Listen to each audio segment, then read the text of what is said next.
बालक, कम से कम सामान्य शिष्टाचार तो मत त्यागो। तुम्हारे सामने सृष्टि के रचयिता ब्रह्मदेव और स्वयं पालनकर्ता प्रभु विष्णु उपस्थित है। इन्हें प्रणाम करो बालक।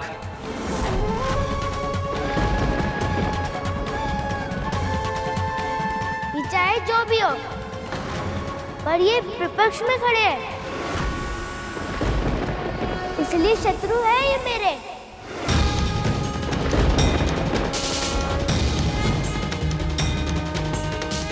मैं शत्रु को प्रणाम नहीं करता।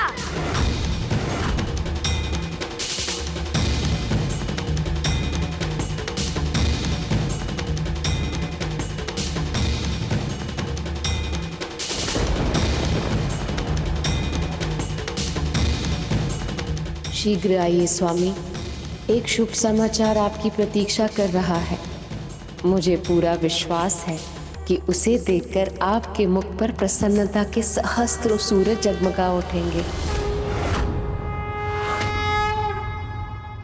हम तुम्हारे शत्रु नहीं हैं बालक, हम तुम्हारे शुभ चिंतक हैं और इसलिए समझाने आए हैं कि महादेव सबसे बड़े, सबसे विशाल, सबसे महत्वपूर्ण और सबसे अधिक पूज्य।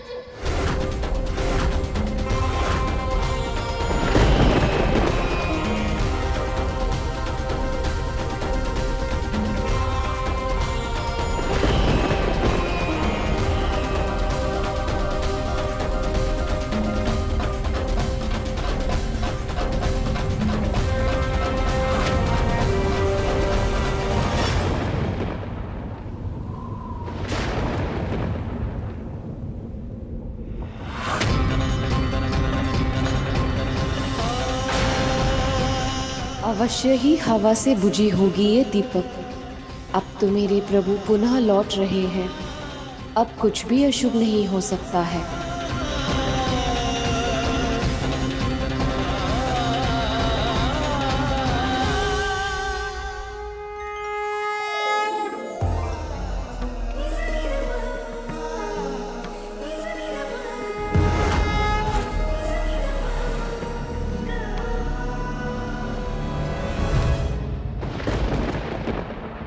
इसे सब पता है, फिर भी अभद्रता कर रहा है ये। अभी कुछ ही देर पहले आप लोग की कथा सुनी। वैसे ब्रह्मदेव, आपको मुझे उपदेश देने का या उद्दंड देने का अधिकारी क्या है? अपनी उद्दंडता भूल गए? अपना एक शीश उसी कारण गवाया था ना आपने?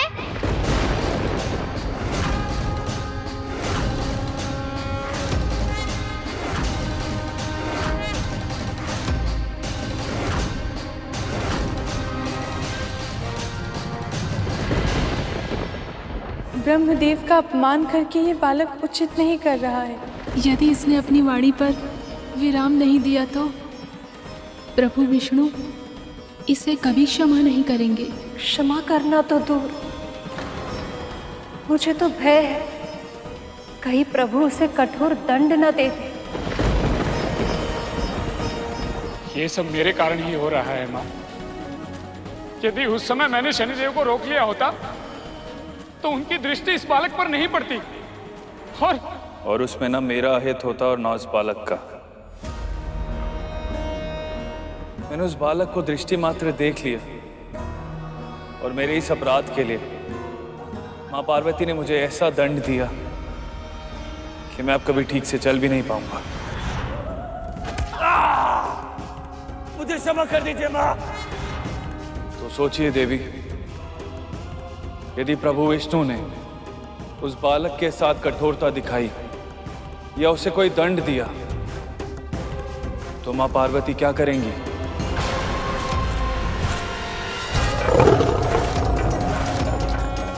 हे प्रभु, कोई अनिष्ट ना हो जाए।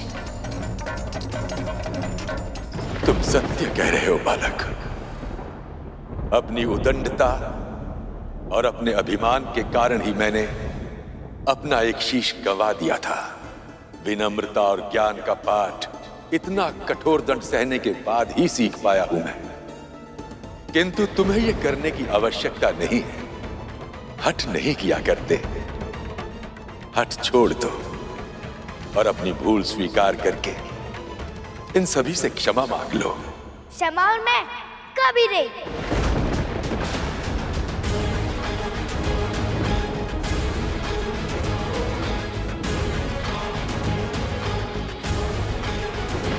बालक, तुम्हें ऐसा नहीं कहना चाहिए। मुझे क्या कहना चाहिए और मुझे क्या नहीं कहना चाहिए वो सिखाने वाले आप कौन होते हैं?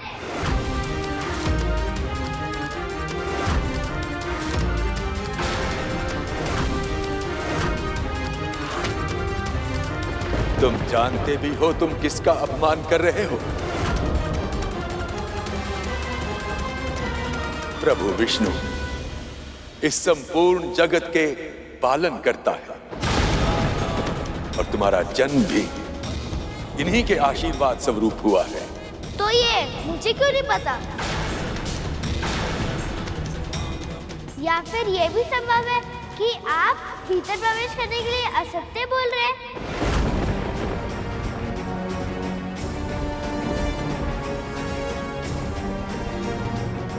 अज्ञानी बालक, तुम ब्रह्मदेव के मुख से निकले हुए वाक्य को असत्य कह रहे हो। जिनके मुख से निरंतर वेद प्रवाहित होते रहते हो, तुम उन पर असत्य भाषण का आरोप लगा रहे हो। मेरे लिए केवल एक ही सत्य है, मेरी माँ का आदेश।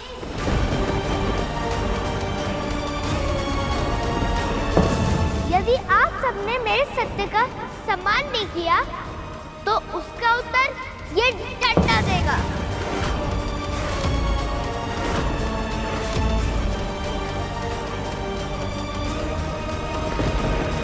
हमारे धैर्य की परीक्षा मत लो बालक। परीक्षा तो आप सब ले रहे हैं मेरे धैर्य की। तुम्हें सच में लगता है कि तुम हम पर आक्रमण करके बच सकते हो? अभी पता चल जाएगा।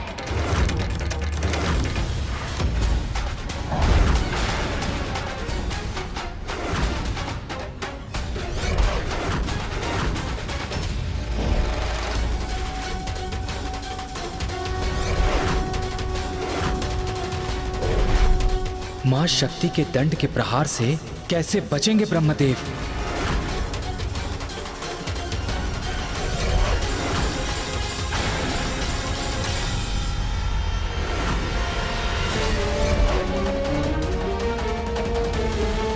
हे मां शक्ति, मैं आपके दंड के आगे समर्पण करता हूं।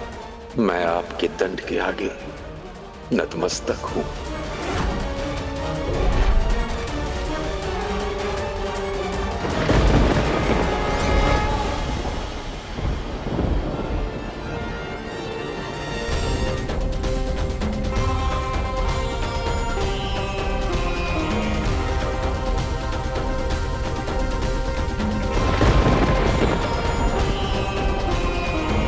इनके सामने मेरी माँ की शक्ति दुर्बल कैसे पड़ गई? ये प्रश्न तो मेरे भी मन में आ रहा है गुरुदेव। मां की शक्ति ही ऐसी होती है कर। यदि कोई विरोध करे तो वो पूरे वेग से आकर अपने विरोधी से टकराती, रौद्र रूप में उसका सामना करती और उसे पूरी तरह से नष्ट कर देती। किंतु यदि कोई समर्पण कर तो वह क्षमा भी कर देती। जब मैं डिम में था और मुझ पर संकट आया था तब मेरी माँ भी बहुत अधिक क्रोधित हुई थी, किंतु अब जब बड़ी माँ ने अपनी भूल मानी तो माँ ने उन्हें क्षण ही क्षमा कर दिया।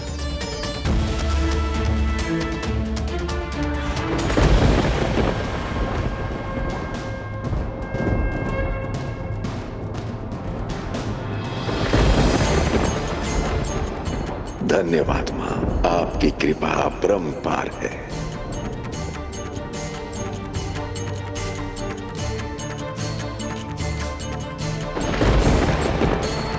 इसे क्या हुआ?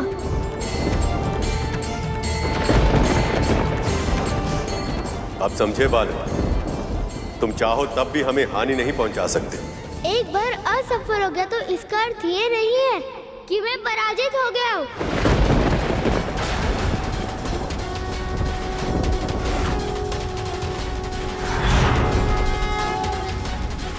बालक,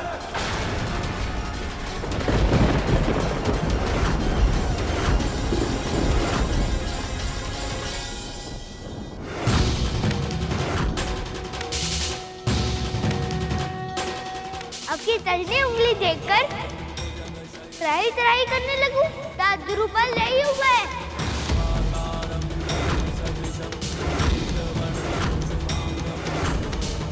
विश्वास ना हो तो मैं चुनौती देता हूँ, वार कीजिए मुझ पर।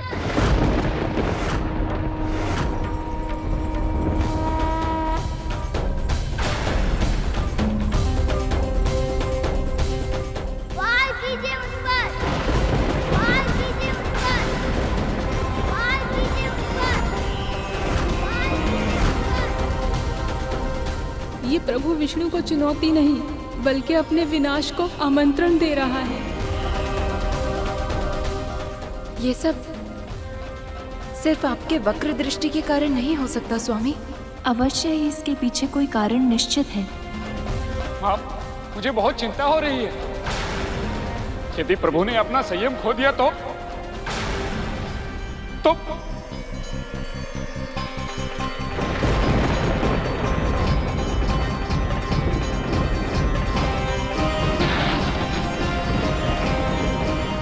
विनाश के चिन्ह प्रकट होने लगे थे।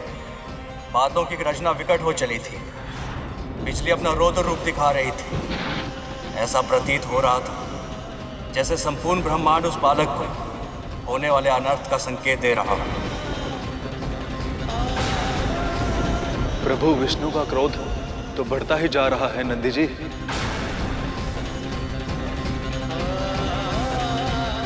महादेव, अब इस बालक का क्या होगा? अभी भी समय है बालक, हट छोड़ दो और प्रकृति के संकेत को समझो। जो विष्णु गणना करते हैं वो बादल कोई वर्षा नहीं करते।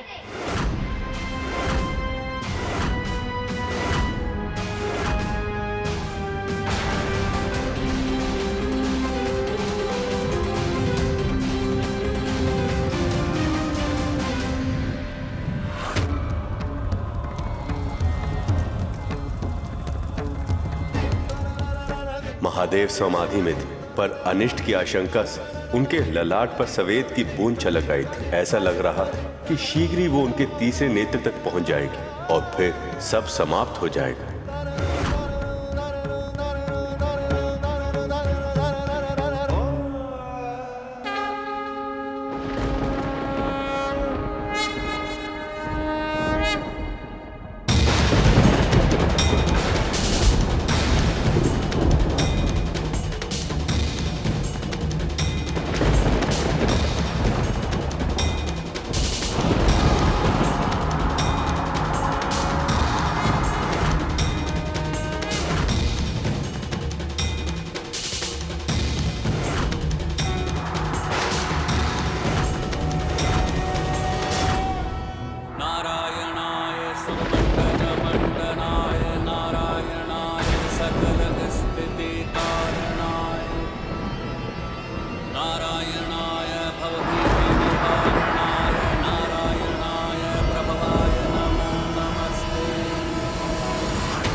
प्रभु का क्रोध ऐसे स्तर पर आ गया है कि न जाने अब क्या अनहोनी घटित होगी।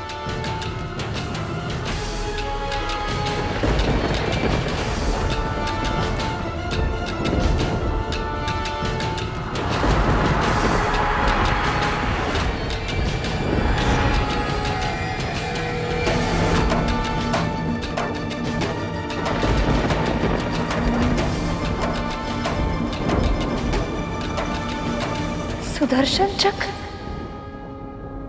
प्रभु आप ऐसा नहीं कर सकते।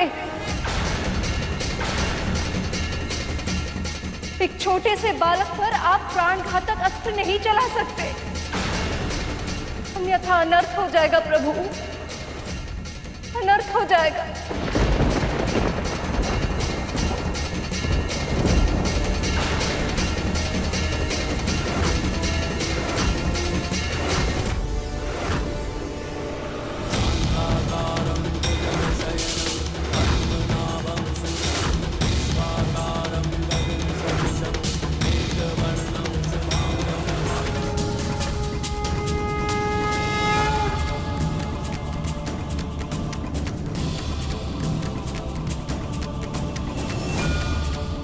प्रभु, बालक अबोध है।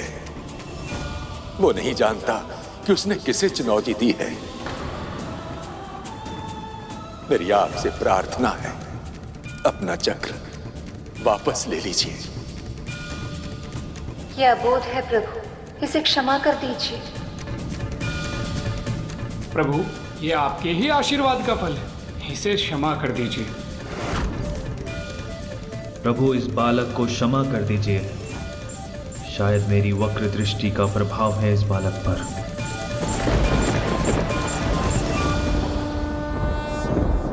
चाहते हो तो अपने मित्र का सुझाव मान लीजिए।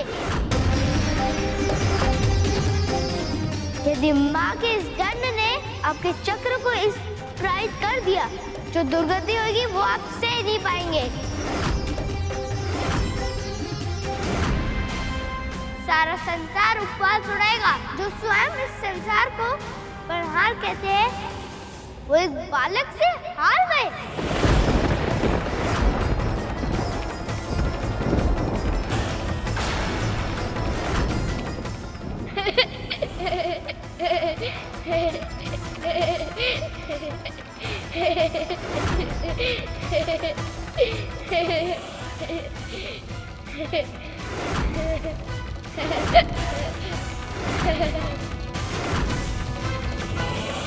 क्या हुआ?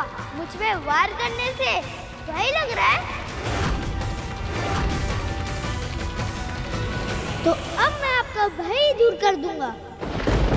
पहला वार मैं करूंगा आप पर, पहला वार मैं करूंगा आप पर, पहला वार मैं करूंगा आप पर, पहला वार मैं करूंगा आप पर, पहला वार मैं करूंगा आप पर।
महादेव,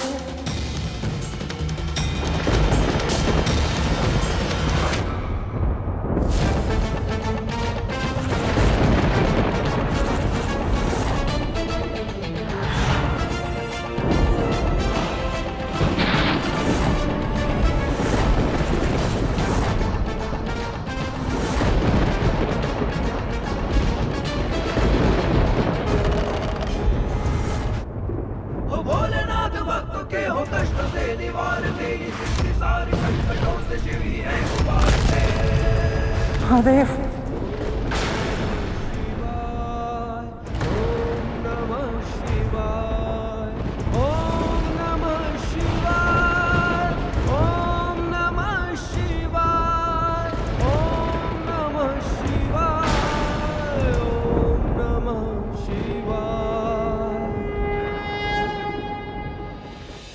हे प्रभु, अच्छा हुआ आप ध्यान से जाग गए।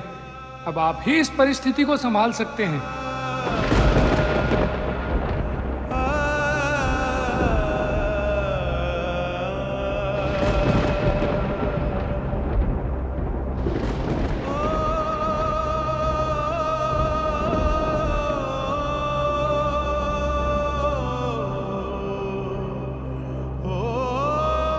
देखिए स्वामी, महादेव की समाधि टूट चुकी है।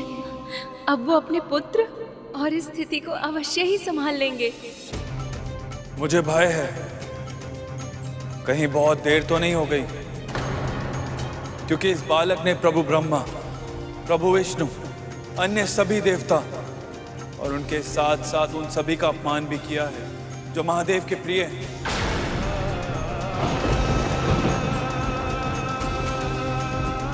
और महादेव सब कुछ सह सकते हैं, किंतु अपने भक्तों का कष्ट कभी नहीं सह सकते। जिन तपस्वी पर कड़कड़ाती धूप, भयानक आंधी या मूसलाधार बारिश, इन चीजों का कोई असर नहीं पड़ता। उनका हृदय अपने भक्तों का कष्ट देखकर करुणा से भर जाता है। सखा ब्रह्मदेव, मेरे कैलाश पर आपका इतना असम्मान हुआ, इसके लिए मुझे क्षमा कीजिए।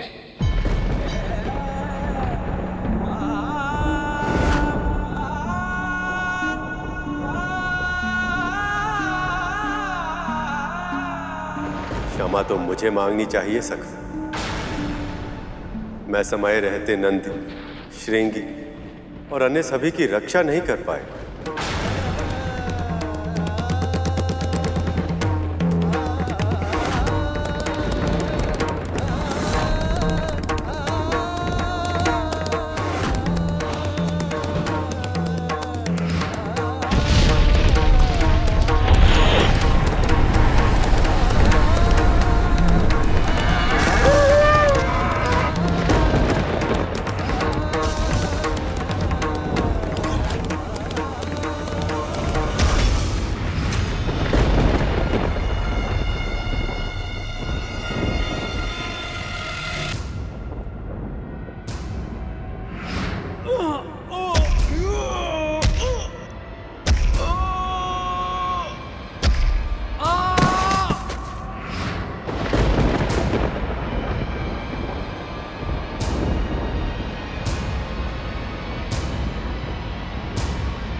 मेरे भक्तगणों का इतना बड़ा तिरस्कार, इतनी उद्दंडता, इस बालक ने अभद्रता की सारी सीमाएं लांघ दी हैं।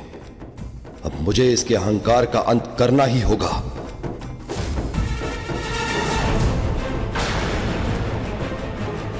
हट नहीं किया करते और अपनी भूल स्वीकार करके सभी से क्षमा मांग लो। क्षमा और मैं कभी नहीं।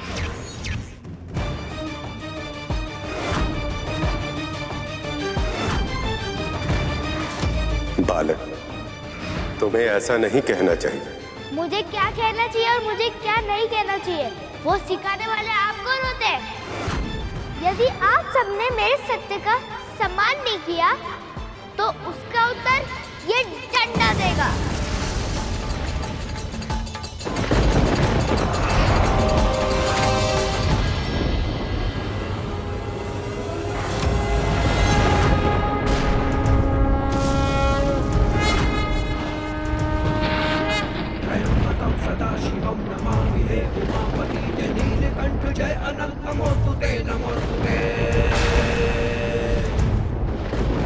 भोलेनाथ भक्तों के हो कष्ट से निवारते, ये सृष्टि सारी संकटों से शिव ही है उबारते।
से डर जाऊंगा।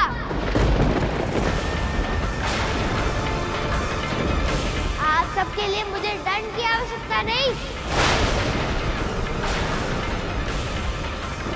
मेरा बाहुबली प्राप्त है।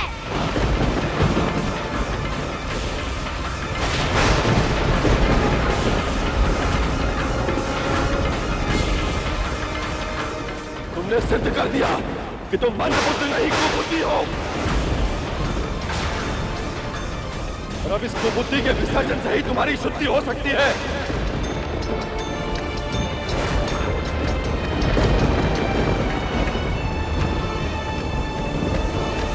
भिक्षुक! भिक्षुक! भिक्षुक!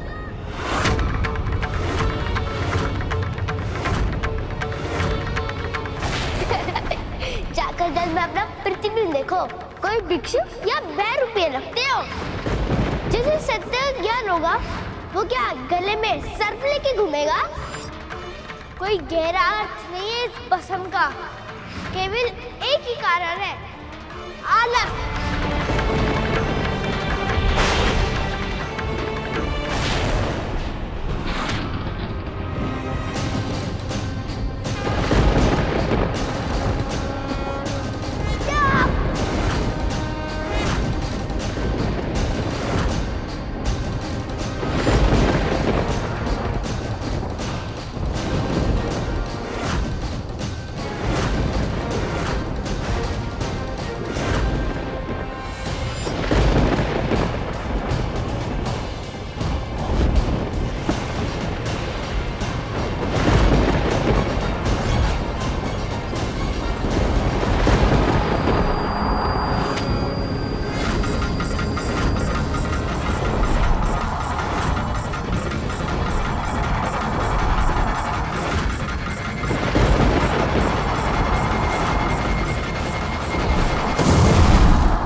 ये ले और इस स्थान की रक्षा कर, परंतु याद रहे जब तक मैं बाहर वापस ना आ जाऊं मेरे स्नान ध्यान में कोई भी व्यवधान ना पहुंच पाए।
जिसे वो अब तक केवल एक हठी और उद्दंड बालक समझ रहे थे, वे माँ पार्वती का पुत्र था, जो केवल अपनी माँ की आज्ञा का पालन कर रहा था। परंतु अब माँ की उस संतान की मृत्यु उसी के पिता के हाथों हो गई। ये नियति का सबसे क्रूर खिलवाड़ था, और इसका अंत कैसे होने वाला था कोई नहीं जानता था।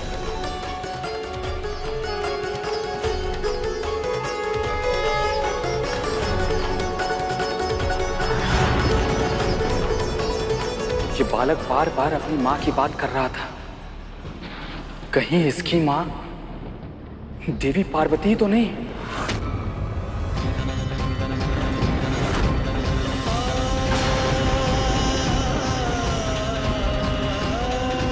तो क्या अब तक हम माँ पार्वती के पुत्र से युद्ध कर रहे थे?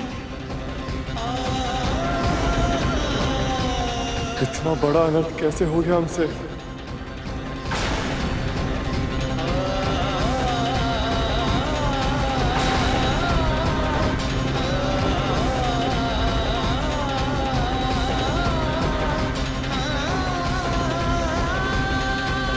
जिस बालक को पाने के लिए माँ ने इतनी कठिन तपस्या की, वो हमारे कारण, वो भी अपने पिता के हाथों।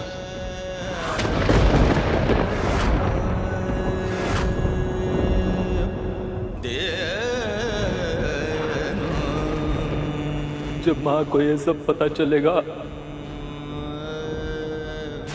क्या होगा तब?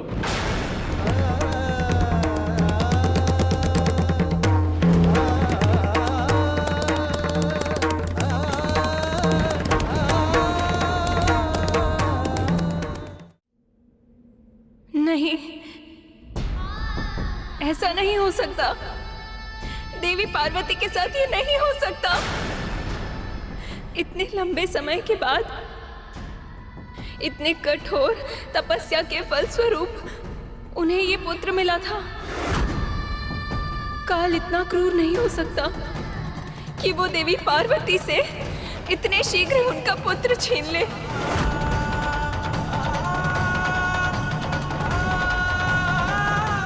कहीं ये सब आपकी दृष्टि के कारण? वक्र दृष्टि से मेरे पुत्र को देखने का साहस भी कैसे किया आपने?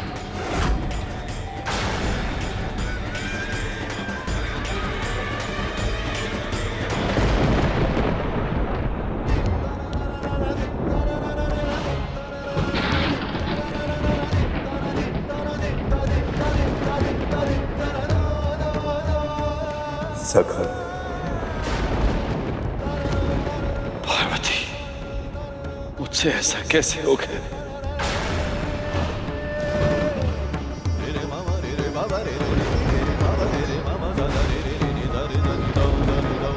ये प्रश्न आप उनसे क्यों पूछ रहे हैं महादेव?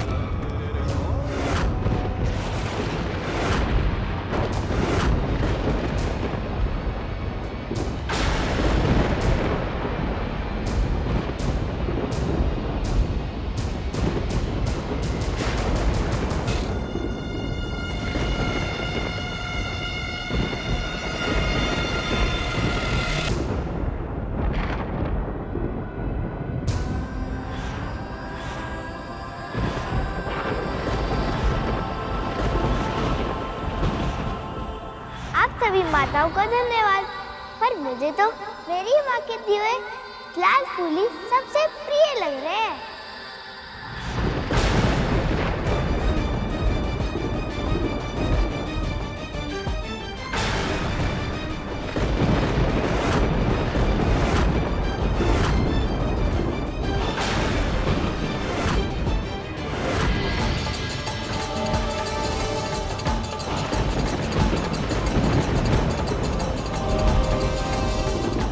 ये था आपका समाधान, ये था आपका समाधान, ये था आपका समाधान, ये था आपका समाधान, ये था आपका समाधान। आप धर्म की रक्षा करने आए थे ना? ऐसे किया आपने धर्म की रक्षा? उस बालक के पास ना तो अस्त्र था ना शस्त्र। आपके सामने महादेव के त्रिशूल से प्रहार हुआ और आपने उन्हें रोका तक नहीं।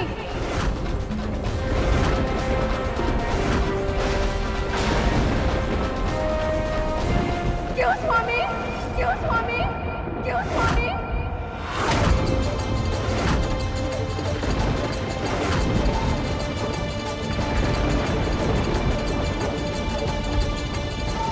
और आप ब्रह्मदेव,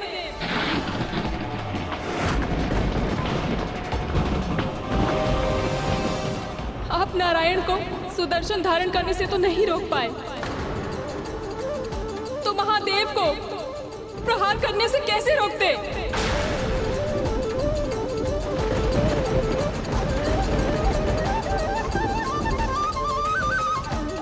इन पर क्रोध करने से लाभ ही क्या? वास्तविक दोष तो मेरे पति और इनके भाइयों का है।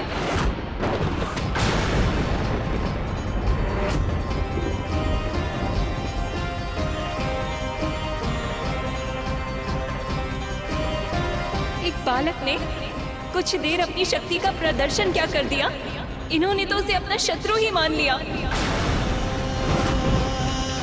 अपने सिंहासन की रक्षा करने के लिए इन्होंने सारी सीमा ही लांघ दी।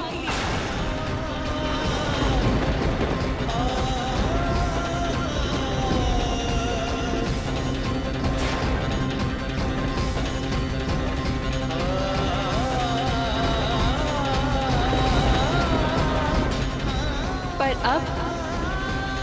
अब पूरे ब्रह्मांड में भी ऐसा कोई स्थान नहीं जहां ये छिपकर अपनी रक्षा कर सके। न जाने कितना भयंकर परिणाम होगा देवी पार्वती के क्रोध का जब उन्हें अपने पुत्र के वध के बारे में ज्ञात होगा।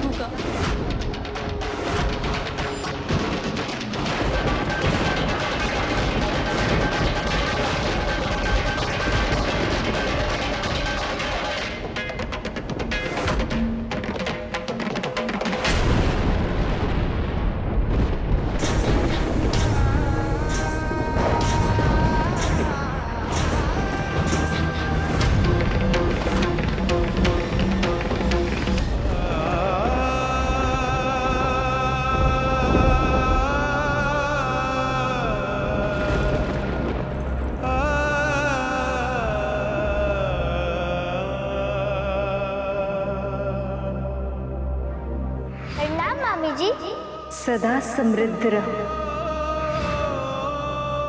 पुत्र।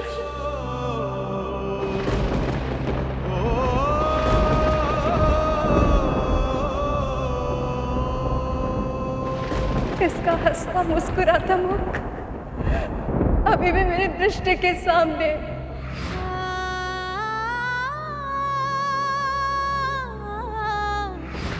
उसी मनमोहक मुख को आप सभी ने भस्म कर दिया।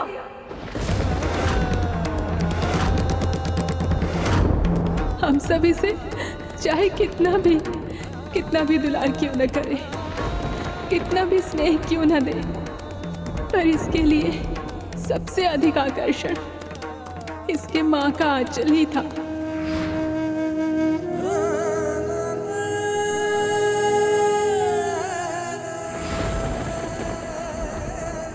और वो आंचल आपने सूना कर दिया महादेव।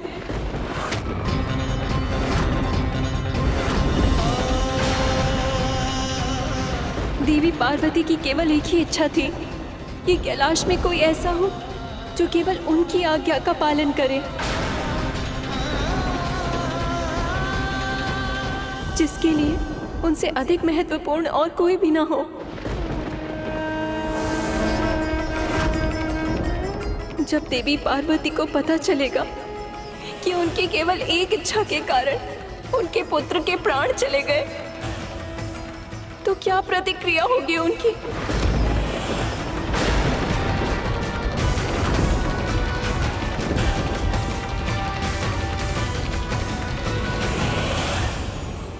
आप चुप क्यों है नारायण? आपने तो स्वयं सखी को मनवांचित पुत्र का वरदान दिया था। आप तो जानते थे ना बालक जो कुछ भी कर रहा है केवल एक कृष्ण मात्र भक्ति के कारण कर रहा है। तो फिर आप अपने क्रोध पर नियंत्रण कैसे नहीं रख सके? बताइए ठाकुर। भूल हमसे हुई है माँ।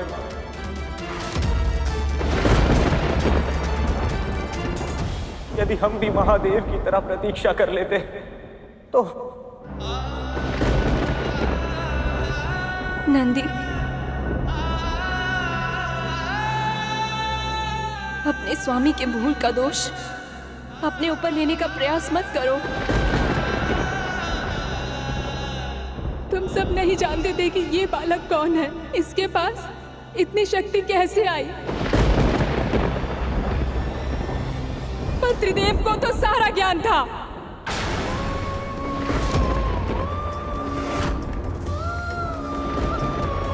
फिर संपूर्ण सृष्टि के सबसे महान भगवान एक बालक को नियंत्रित करने के लिए उसके शीश को धड़ से अलग करने के अतिरिक्त आप कोई उपाय नहीं खोज पाए।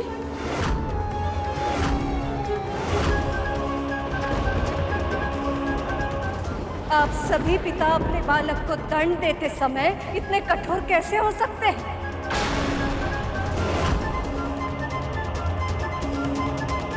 कि ना कि आपके हृदय में करुणा का अंकुर फूटता है, ना ही हाथ कांपते हैं।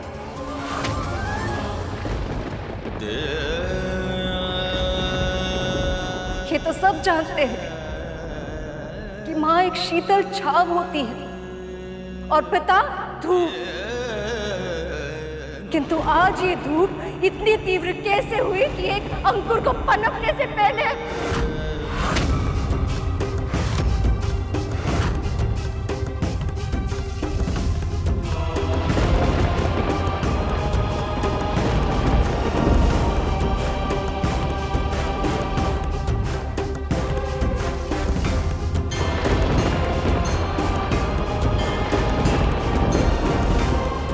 नहीं स्वामी,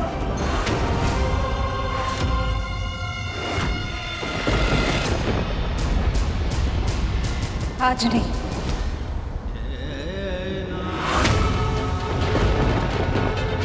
देवर्षि सत्य कहते थे, जब जब आप तीनों एक समय में एक स्थान पर आते हैं, कोई न कोई अकल्पनीय घटना अवश्य घटती है।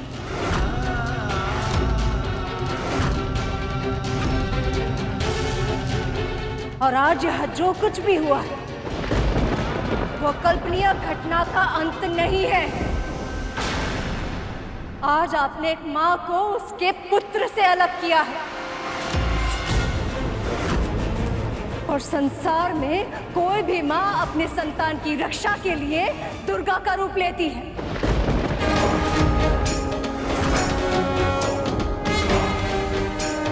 सखी तो फिर भी शक्ति है। विचार कीजिए महादेव, वो इसका प्रतिशोध किस प्रकार लेगी? वो इसका प्रतिशोध किस प्रकार लेगी? वो इसका प्रतिशोध किस प्रकार लेगी? सखी तो फिर भी शक्ति है। विचार कीजिए महादेव, वो इसका प्रतिशोध किस प्रकार लेगी?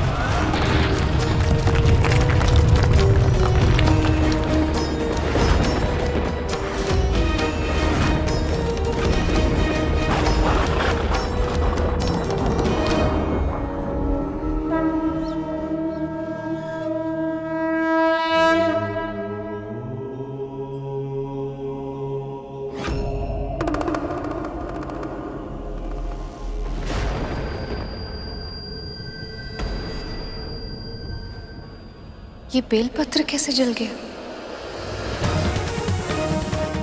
महादेव,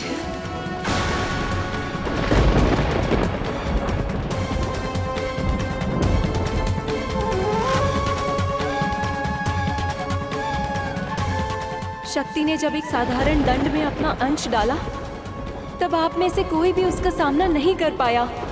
सोचिए, जब उनका रौद्र रूप आप सबके सामने आएगा, तब कैसे बचेंगे आप सब?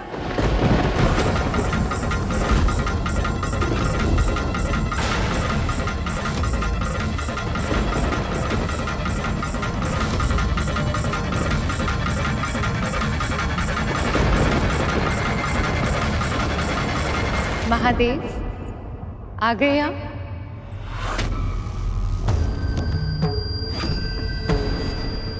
कहाँ हैं आप?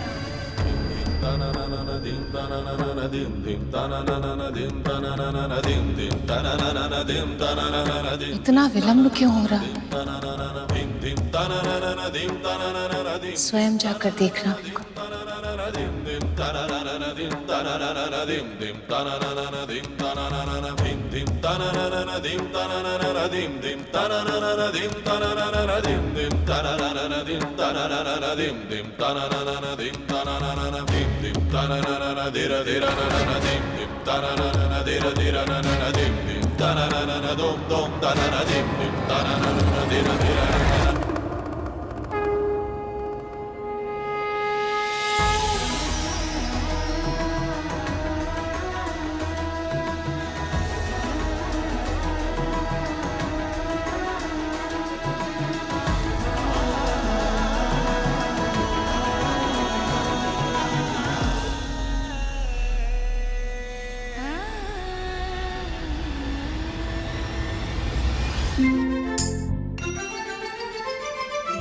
चतुर चतुर चतुर चतुर ज्ञानी,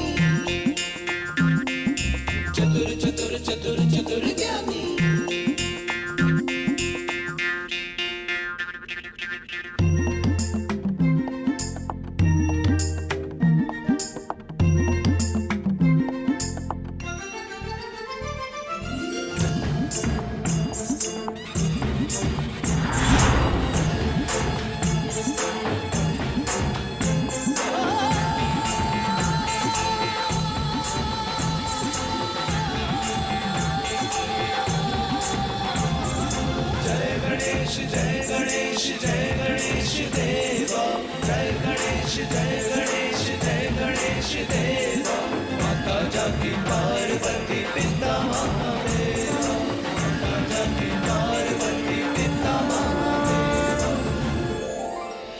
पार्वती के मन में उमड़ी ममता,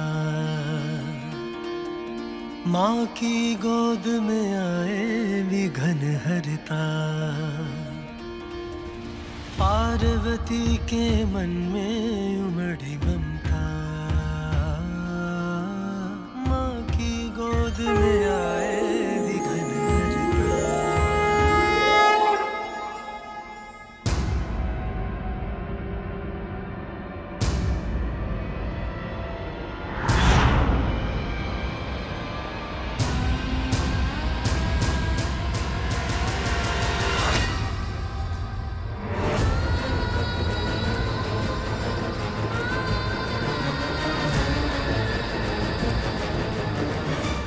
स्वप्न था पर कितना सुंदर स्वप्न था। पिछली बार जब काली के रूप में उन्हें क्रोध आया था तो केवल महादेव ही उन्हें रोक पाए थे, किंतु इस बार महादेव स्वयं अपराधी है। वे तो अभी भी अपने पुत्र को उसके पिता से मिलाने का स्वप्न देख रही होंगी। यदि सखी को पता चल गया कि उनके पुत्र के साथ आपने क्या किया है तो इसका क्या परिणाम होगा? ऐसे में जब शक्ति शिव से टकराएंगी तो क्या होगा ये कोई नहीं जानता।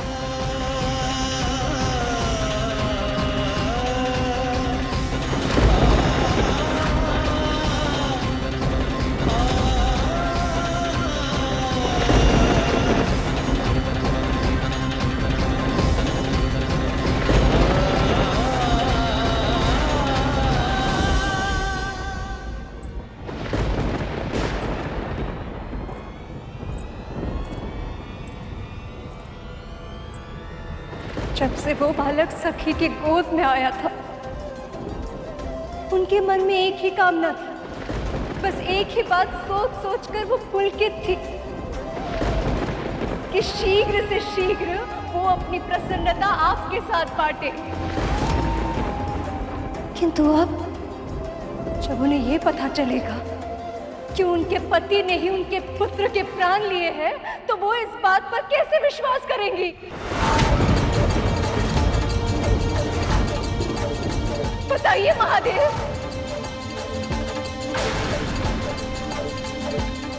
क्यों है? कुछ तो बोलिए।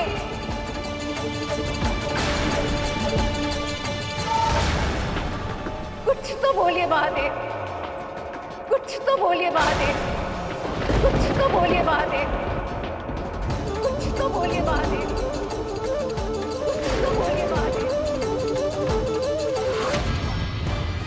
यहाँ जो कुछ भी अनिष्ट घटित हुआ उन सब से देवी पार्वती अवगत है। यदि उन्हें ज्ञात हो गया तो उनके प्रकोप का क्या परिणाम होगा उसका अनुमान लगाना भी असंभव है। पुत्र,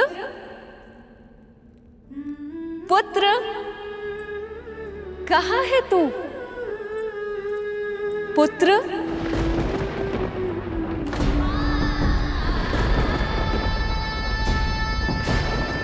जो पुत्र उनका स्वर गूंजने से पहले उनकी सेवा में उपस्थित हो जाता था, अब वो कभी उनका स्वर नहीं सुन पाएगा।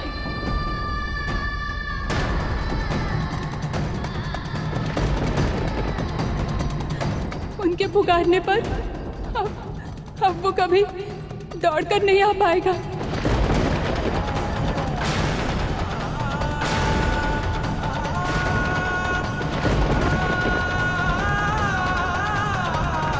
पुत्र, पुत्र,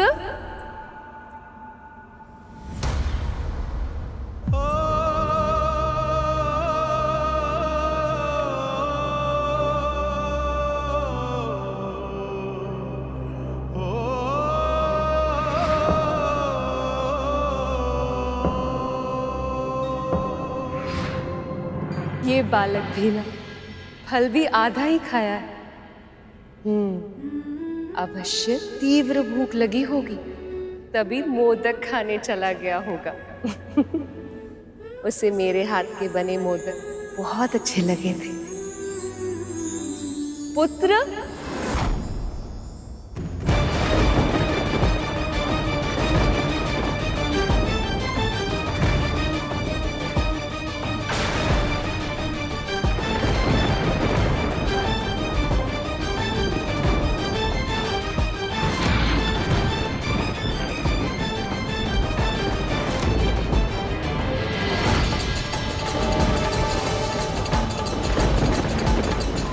लगता है ये सब महादेव और मेरे पुत्र से मिलने आए हैं।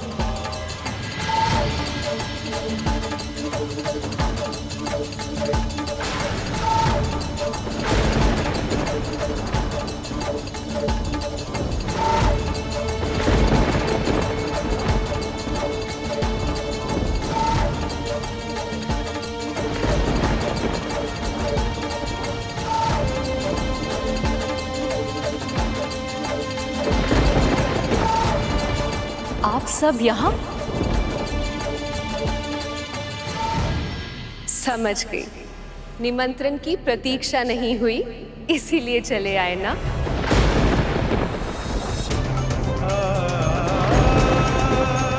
मुझे पता था आप सब कोई बात छुपा नहीं पाएंगी।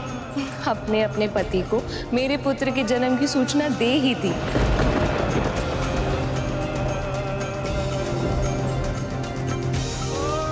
परंतु अभी तो स्वयं महादेव ने उसे नहीं देखा है।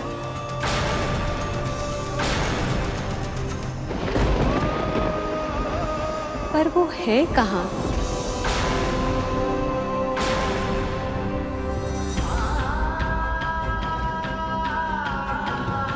और मेरा पुत्र वो तो यही था, पता नहीं कहाँ चला गया।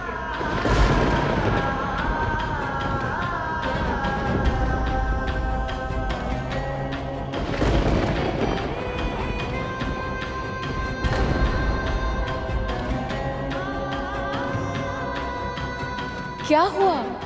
अरे आप सब चुप क्यों हैं? नंदी, क्या समस्या है? बताओ।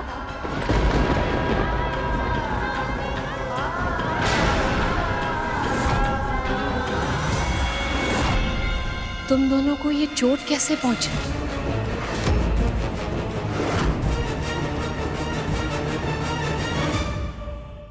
क्या गजासुर ने कोई क्षति पहुंचाई है?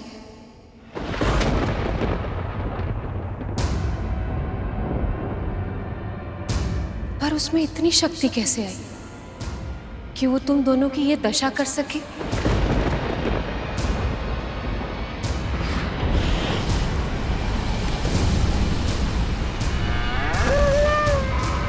जिसने तुम्हारी ये दशा की, महादेव ने उस दुष्ट को कोई दंड दिया कि नहीं?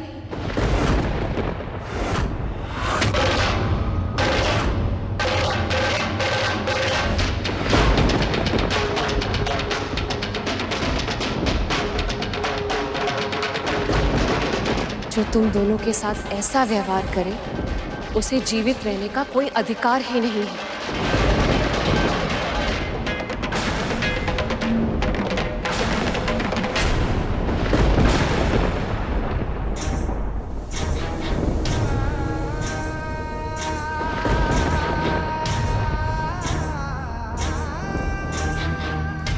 और देवराज, आप, अग्नि, वायु, आप सबकी ये दशा किसने की?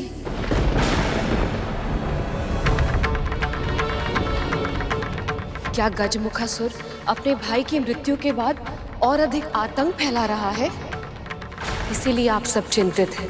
परंतु चिंता मत कीजिए, ब्रह्मदेव,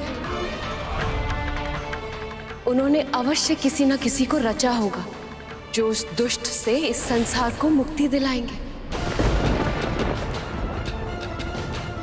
जिस दुष्ट के विषय में देवी बात कर रही है वो कोई और नहीं बल्कि महादेव है, और स्वयं महाकाल के विरुद्ध किसी की क्या रचना हो सकती है?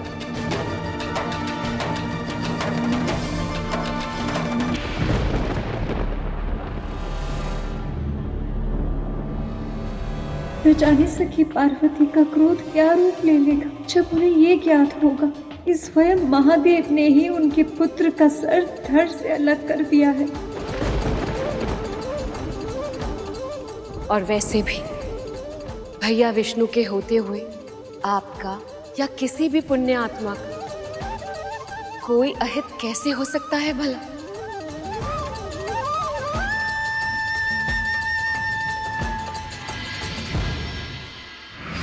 हमारे धैर्य की परीक्षा मत लो बालक। तुमने सिद्ध कर दिया कि तुम मंदबुद्धि नहीं कुबुद्धि हो, और अब इस कुबुद्धि के विसर्जन से ही तुम्हारी शुद्धि हो सकती है।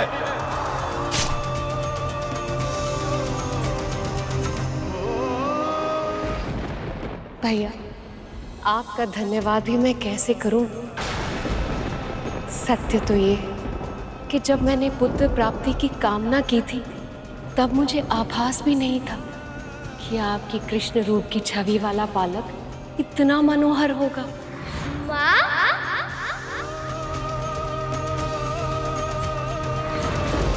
वो तो सच में इतना नटखट है, इतना मनमोहक है। जब मैं उसकी आंखें देखती हूँ, जब मैं उसका मुख देखती हूँ, तो मुझे इतने सुख का आभास होता है जिसकी मैं कल्पना भी नहीं कर सकती। उसकी आंखें बिल्कुल आपकी तरह, और मुस्कुराहट तो ऐसी है कि सम्मोहित कर ले।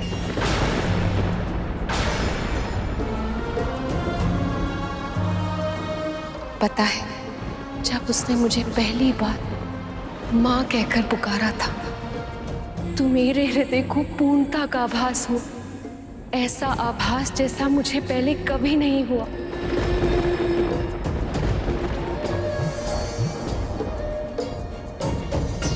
भैया, आपने मेरी पति की उस दुष्ट असुर से रक्षा की, उन्हें मुक्त कराया, मुझे मन वांछित पुत्र प्राप्ति का वरदान भी दिया। अब मेरी आंखें मेरे महादेव को देखने के लिए तरस रही हैं प्रभु। मेरे कान उनके मुख से पार्वती सुनना चाहते हैं, और मैं चाहती हूँ कि अपने पुत्र को उनसे शीघ्र से शीघ्र मिलाऊं, ताकि जब वो पहली बार उन्हें पिता कहकर पुकारेगा तो सदैव सदैव स्थिर रहने वाले महादेव प्रसन्नता के सागर में खो जाएंगे।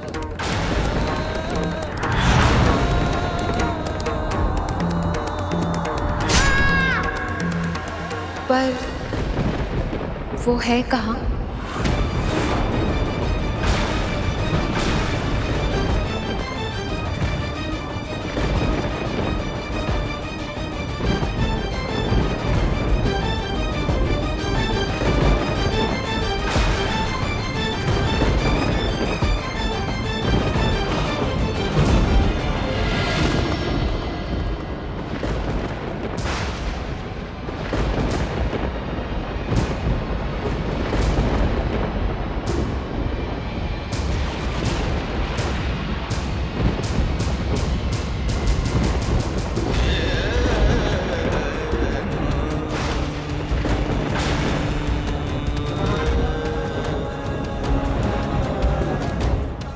महादेव यहाँ है और मुझे इसका आभास भी नहीं हुआ। ऐसा क्यों?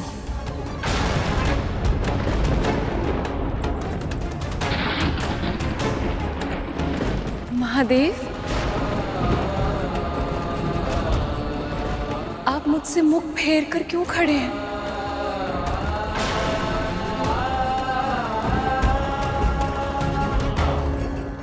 मुझसे कोई भूल हुई है क्या?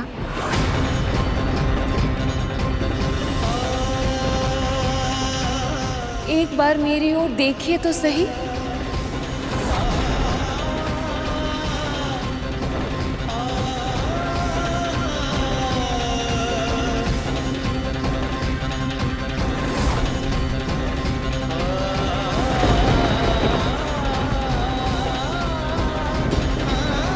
हुआ क्या है?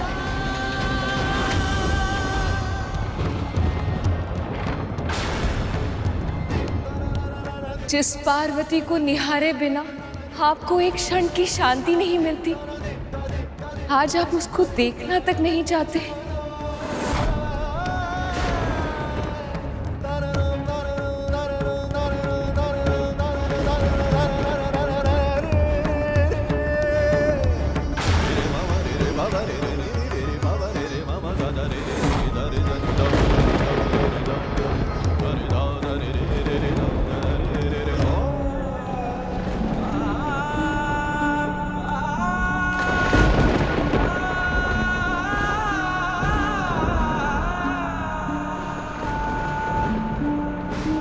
मेरे महादेव के मुख पे उदासी,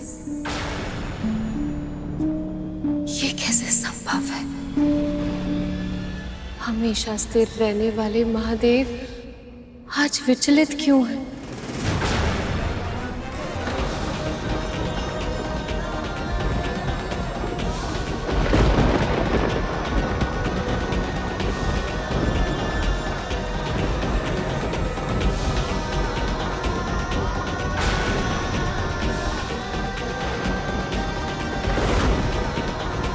आपको कैसे बताऊं प्रिय कि मुझसे जो क्षति हुई है वो आपकी क्षमा के योग्य नहीं है। मुझसे आपकी भावनाओं को ठेस पहुंचने की भूल हुई है। ये महादेव के मुख पर इतनी उदासी क्यों है? ये अवश्य कोई अनहोनी का संकेत है।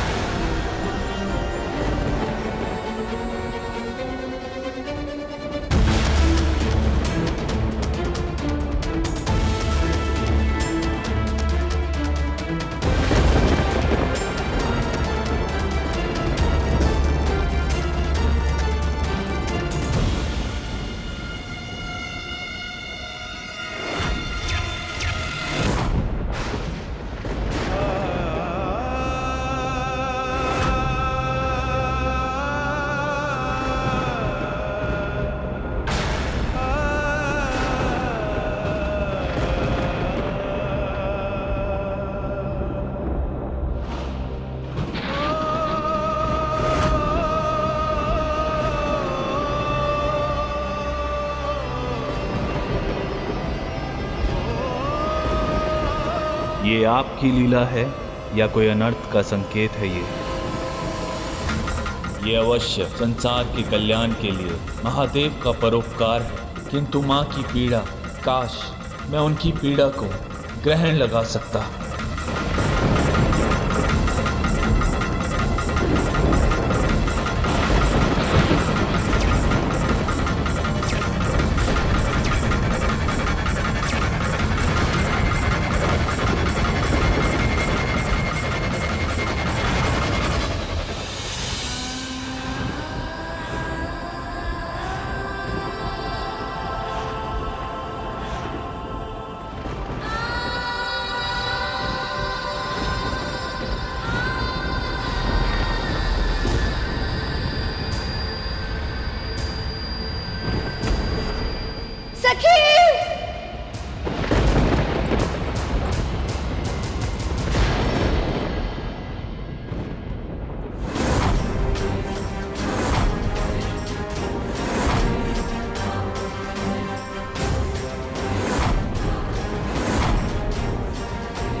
सखी, सखी, सखी।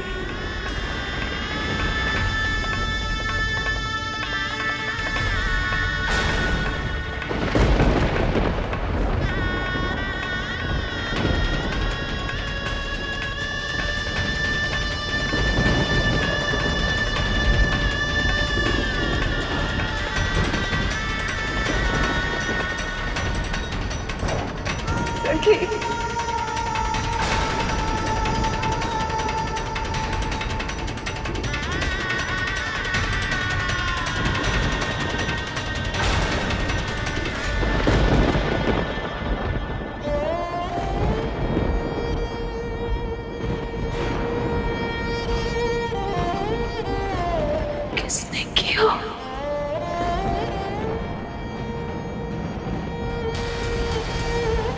किसने किया?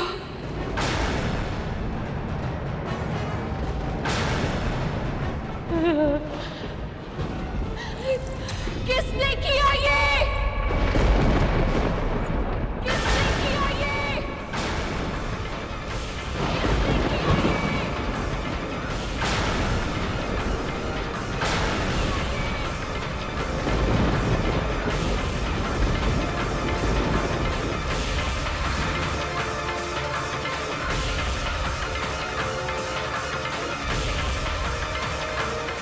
ये कथा सुनने के बाद जब हमारा मन इतना विचलित हो रहा है तो फिर मां पार्वती पर क्या बीती होगी? जब मेरे पुत्र घायल हुए थे उनकी पीड़ा को देखकर मैं कितनी विचलित हो गई थी।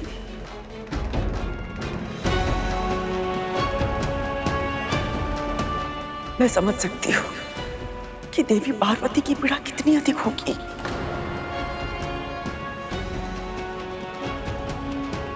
और उनको इस दशा में देखकर प्रभु महादेव कितने दुखी हुए होंगे। कैसे बता पाए होंगे उन्हें कि जो हुआ वो उनके कारण हुआ था। उत्तर दीजिए, किसने किया ये? महादेव, महादेव, आप मौन क्यों हैं? किसी ने आपके होते हुए हमारे पुत्र को हमसे छीन लिया और आप शांत हैं। क्यों महादेव? उत्तर दीजिए, कौन है वो अत्याचारी?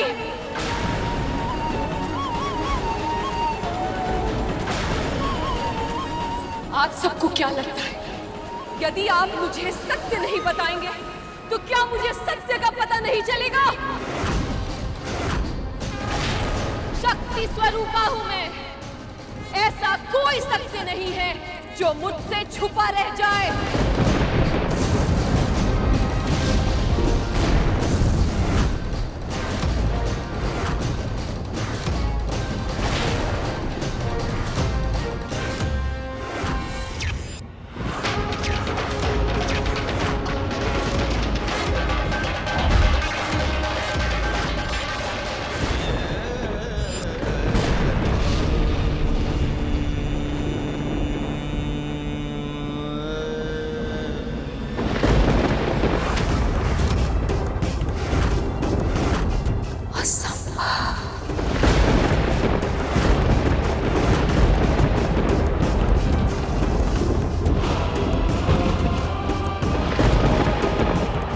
महादेव, आप अपने पुत्र के साथ ऐसे कैसे कर सकते हैं? कैसे कैसे काट दिया आपने मेरे पुत्र का शीश? क्या क्या आप जानते नहीं थे कि वो मेरा पुत्र है?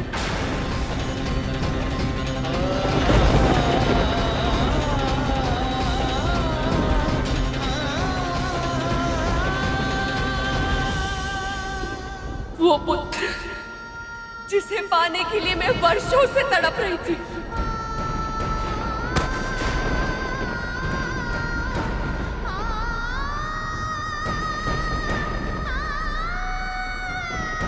मेरी प्रसन्नता का स्रोत ही भस्म कर दिया। भस्म कर दिया, भस्म कर दिया। दिया।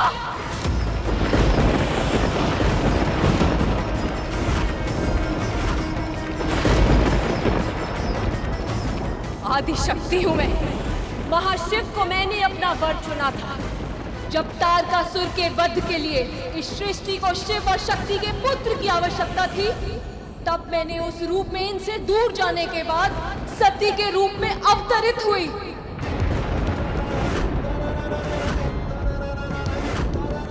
बहुत लंबी और कठिन तपस्या के बाद मुझे शिव मिले, लेकिन इससे पहले कि हमें पुत्र का सुख मिल पाता, मेरे पति के अपमान के कारण मेरे पिता दक्ष की यज्ञ की अग्नि में मुझे अपना दाह करना पड़ा।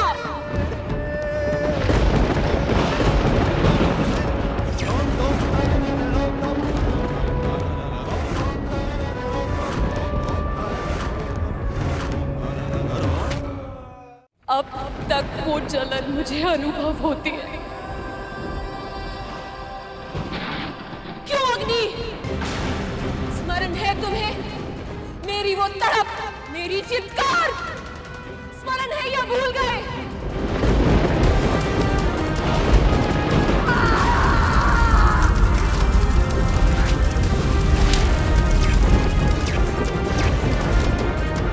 पर शिव से एक पुत्र की कामना मेरी उस भस्म में भी जीवित थी, और इसीलिए इन्हें पाने के लिए मैंने हिमालय पुत्री पार्वती बनकर फिर से जन्म लिया। और आप समाधि में लिए आपको मेरे वापस आने का आभास तक नहीं हुआ। वर्षों तक तपस्या करनी पड़ी मुझे, तब जाके आप प्रसन्न हुए और हमारा विवाह हुआ। और हमारे विवाह के बाद क्या हुआ, स्मरण है ना आपको महादेव? स्मरण है ना कि क्या हुआ था मेरे पहले पुत्र कार्तिकेय के जन्म के समय?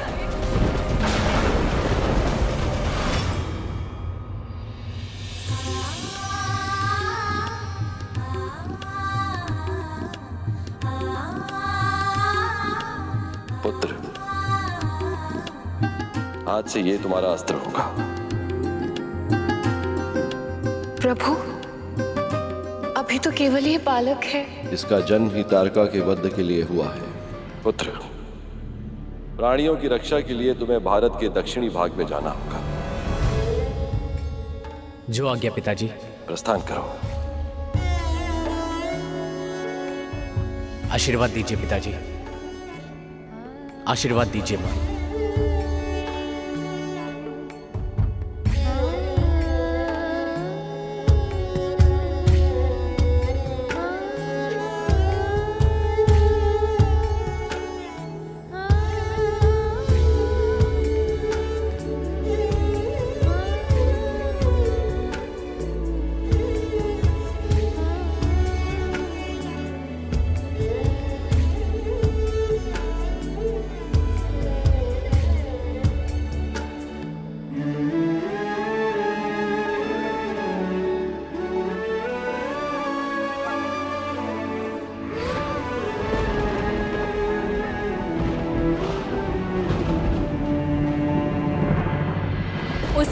आपने संसार के सभी प्राणियों की रक्षा की दुहाई देकर मेरे पुत्र कार्तिकेय को मुझसे दूर कर दिया। वो दुख भी सहा मैंने।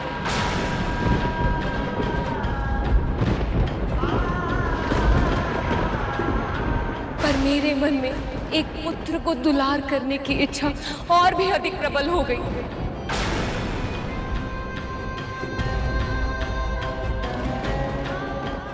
और उसे पाने के लिए मैंने पुण्य व्रत किया।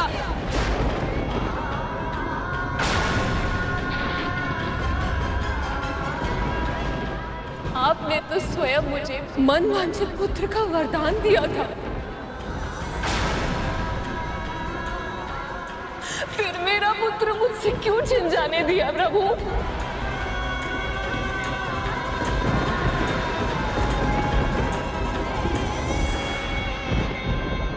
क्यों नहीं रोका महादेव को? बोलिए।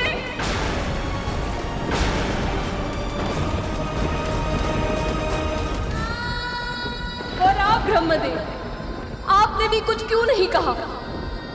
या फिर आप कुछ करना ही नहीं चाहते थे?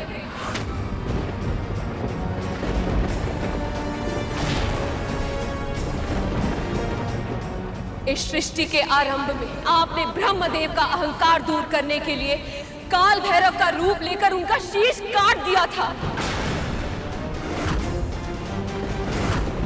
फिर सती के रूप में मेरे भस्म हो जाने के बाद वीरभद्र का रूप लेकर प्रजापति दक्ष का शीश काट दिया था।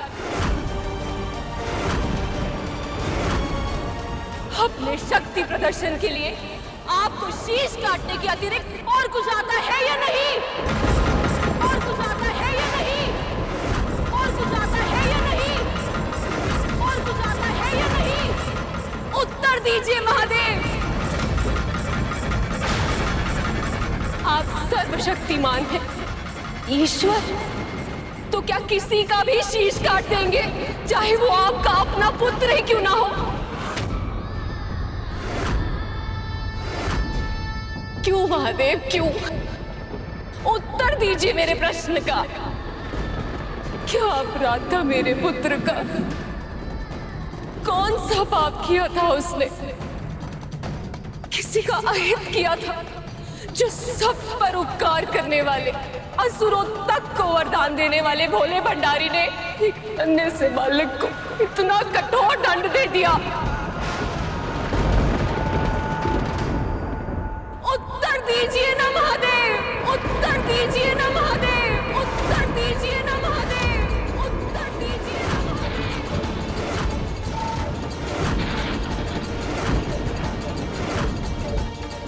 मुझे माफ करना सखी, मैं आपके पुत्र को मृत्यु से बचा नहीं पाई।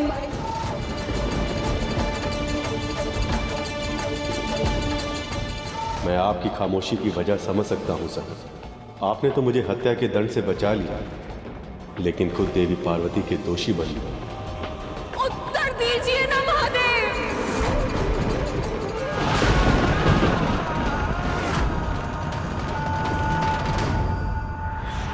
महादेव भी शांत थे। वे जानते थे कि मां पार्वती उस समय जिस मानसिक स्थिति में थी, उस भावुकता में वो ना तो सत्य सुन पाती और ना ही उसे समझ पाती।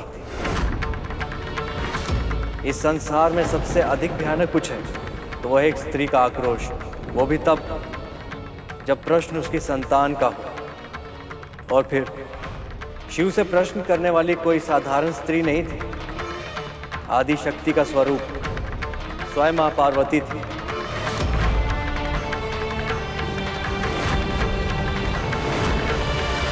और उनके क्रोध को बढ़ावा देना किसी के हित में नहीं था।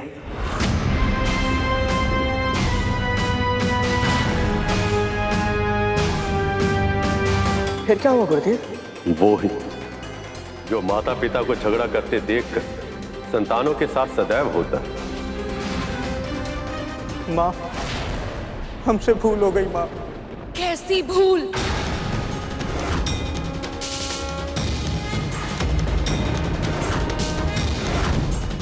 हमें नहीं पता था माँ कि जो बालक हमें कैलाश में प्रवेश करने से रोकने का प्रयास कर रहा था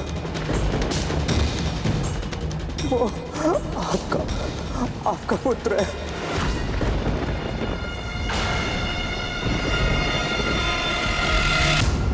क्या हुआ था यहाँ? क्या हुआ था यहाँ?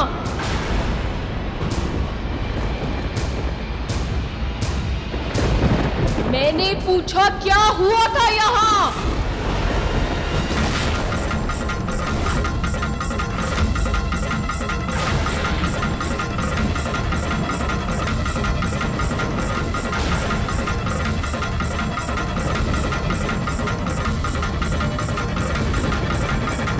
माँ,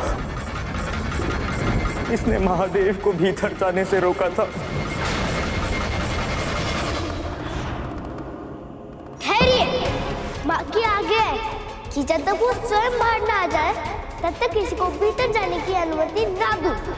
हमारे विरोध करने पर हमसे युद्ध करने लगा।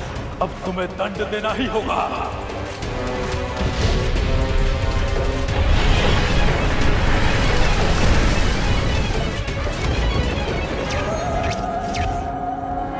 आपके दिए हुए दंड से देवताओं तक की दुर्गति कर दी थी इसने।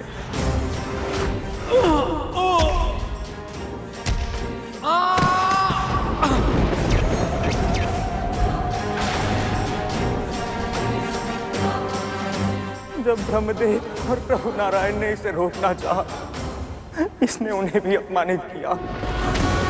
वैसे ब्रह्मदेव, आपको मुझे उपदेश देने का या उद्दंड देने का अधिकारी क्या है? बालक,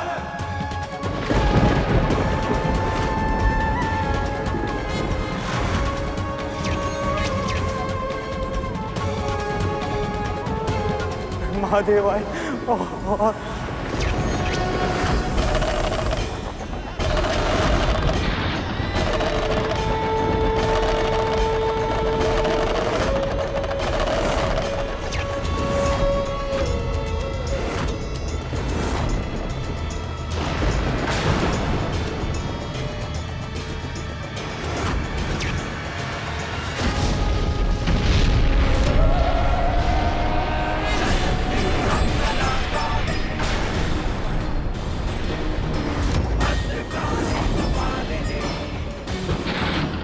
नंदी को माँ ने तो अनंत काल में भेज दिया।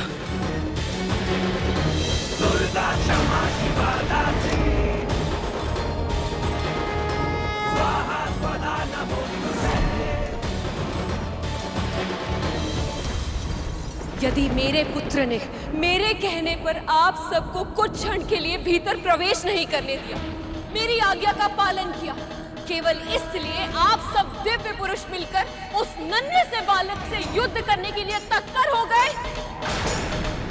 कुछ क्षण भीतर नहीं आने दिया तो आप सब दिव्य पुरुष मिलकर उससे युद्ध करेंगे, उसे उत्तेजित करेंगे, मिलकर उसका वध करेंगे।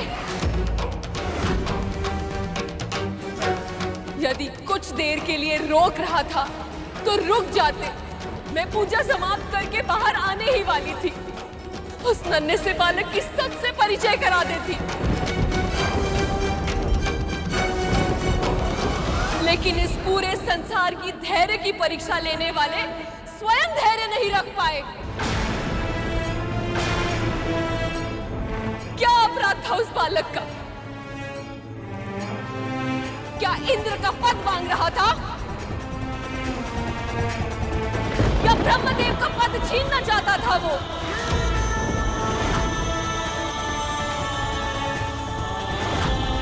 क्या आज के इस नृशंस हत्या के बाद इस पूरे संसार में कोई भी बालक अपनी मां की आज्ञा का पालन कर पाएगा?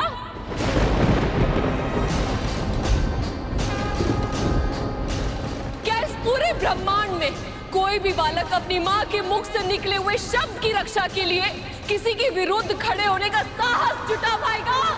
साहस जुटा पाएगा? साहस जुटा पाएगा? साहस जुटा पाएगा?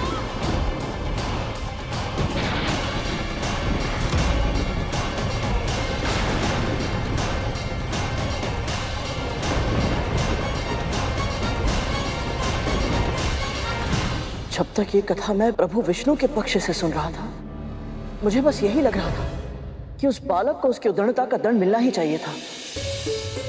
हाँ, तो अब जब मां पार्वती के दृष्टिकोण से सुन रहा हूं तो मन विचलित हो रहा है गुरुदेव। मस्तिष्क में बस एक ही प्रश्न आ रहा है कि ये जो कुछ हुआ क्या वो सही था?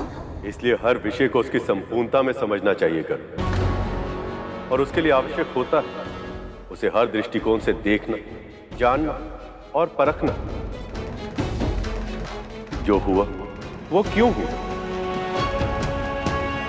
उचित हुआ या अनुचित, इन सब के उत्तर समय के गर्भ में छिपे होते हैं और कभी कभी पूरा जीवन जीने के बाद उनके उत्तर प्राप्त होते हैं। और इस स्थिति में कुछ ऐसा ही हुआ।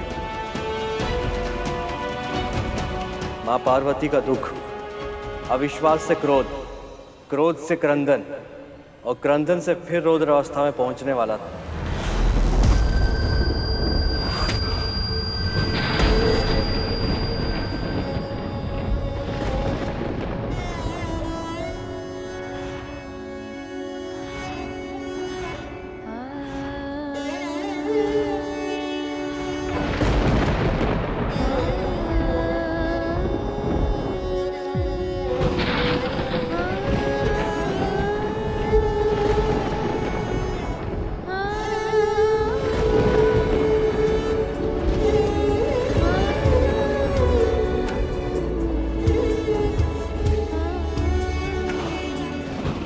मैंने पहले भी इसे जीवित किया था, वैसे फिर से जीवित कर सकती हूँ।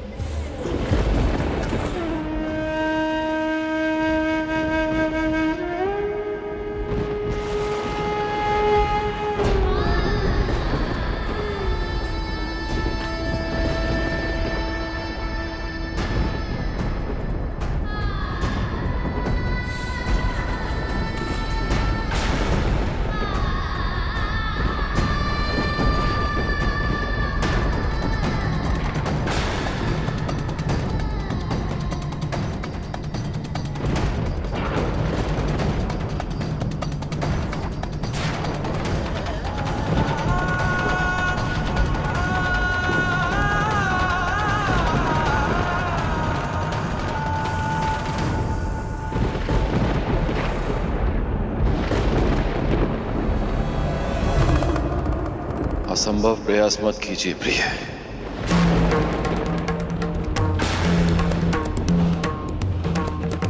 मेरे त्रिशूल से जो एक बार भस्म हो जाए,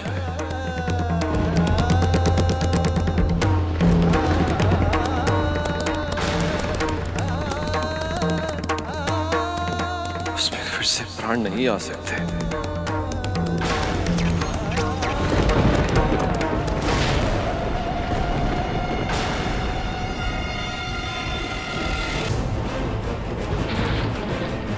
यदि मेरा पुत्र जीवित नहीं हुआ तो इस संसार का कोई भी प्राणी नहीं बचेगा, तो इस संसार का कोई भी प्राणी नहीं बचेगा, तो इस संसार का कोई भी प्राणी नहीं बचेगा।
आप पुरुष हर नारी को समझते क्या है? आप कुछ भी करेंगे और नारी हर स्थिति में सब कुछ सहती रहेगी।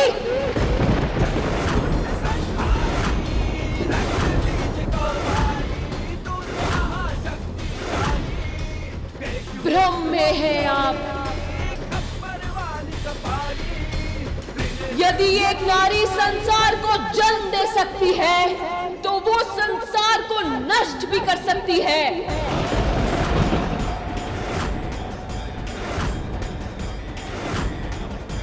सबका विनाश होगा आज, सबका।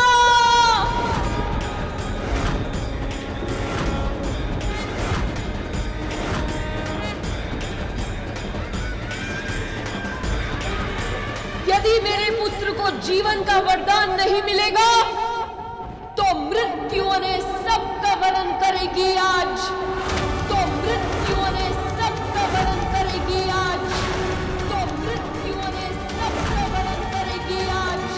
कोई शेष नहीं बचेगा, कोई नहीं, कोई नहीं, कोई नहीं, कोई नहीं।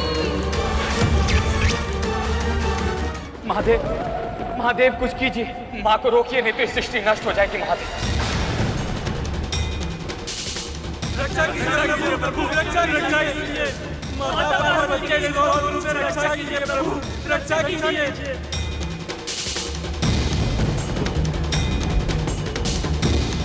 नारायण, जो आपके मन में है वही भय मुझे भी है ब्रह्मदेव। इस समय तो महादेव भी आदिशक्ति पार्वती को नहीं रोक पाएंगे।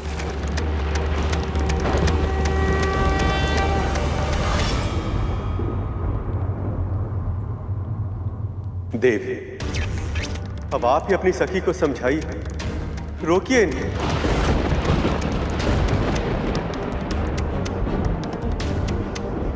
समझने की आवश्यकता आप सभी को है, जिनके सामने एक माँ के पुत्र का कोई महत्व नहीं, किंतु मेरे सामने महत्व है। और मैं सखी पार्वती के साथ हूं।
प्रतिशोध लूंगी।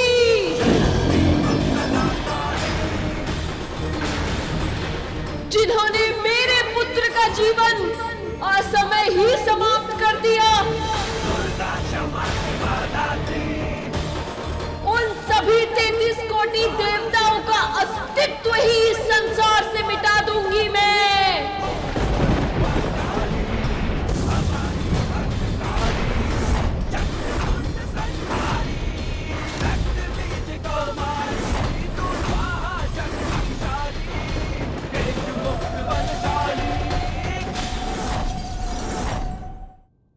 मां के उस रूप का वर्णन करने में मैं भी असमर्थ हूं। अपनी आंखों से देखकर, स्वयं उस ऊर्जा का साक्षी बनकर उनकी दिव्य शक्ति का अनुभव किया जा सकता है। एक सीधी सादी गाय अपने बछड़े पर संकट का आभास करते सिंह का सामना करने के लिए तैयार हो जाती, तो फिर वो तो आदि शक्ति है। उनकी शक्ति से ही यह संसार संचालित है। हम सब में उनकी शक्तियां हैं।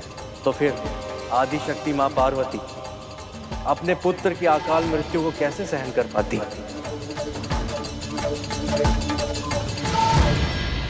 फिर क्या हुआ गुरुदेव? आवेश में कड़कती बिजली की तरह कौंधते हुए मां आदि शक्ति संसार के विनाश के लिए तत्पर हो गई।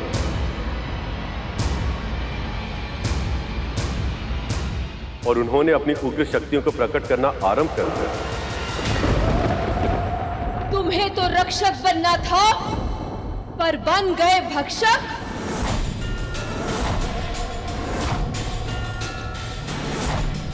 इस संहार का आरंभ तुमने किया था, परंतु अंत अब मैं करूंगी। सबका भक्षण करूंगी मैं।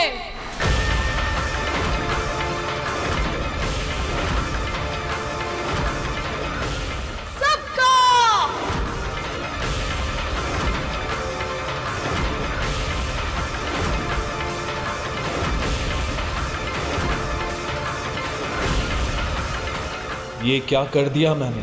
मेरी वक्र दृष्टि केवल उस बालक पर पड़ी, किंतु उसका फल अब समस्त संसार को भोगना पड़ेगा। कुछ कीजिए महादेव, रक्षा कीजिए प्रभु, रक्षा कीजिए।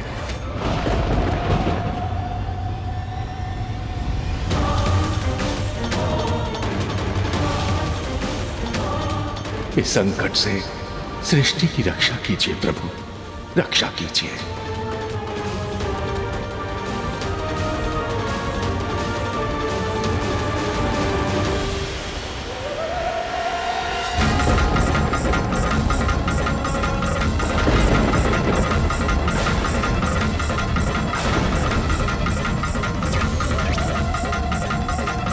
हे महादेव, अब देवी पार्वती के क्रोध से संसार की रक्षा कैसे होगी?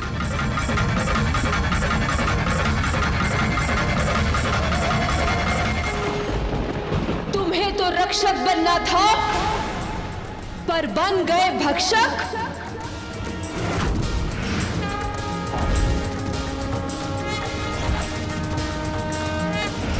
सबका भक्षण करूंगी मैं, सबका।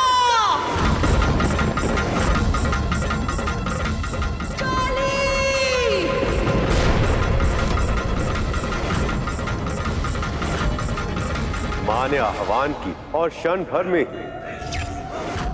मृत्यु, काल और परिवर्तन की देवी काली प्रकट हो गई।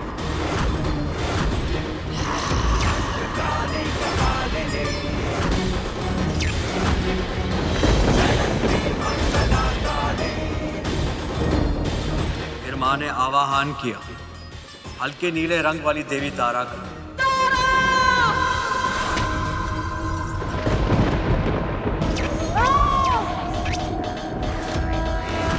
ऊर्जा के सभी स्रोतों की देवी हैं ये। यहां तक कि सूर्य देव को भी अपनी ऊर्जा इन्हीं से प्राप्त हुई।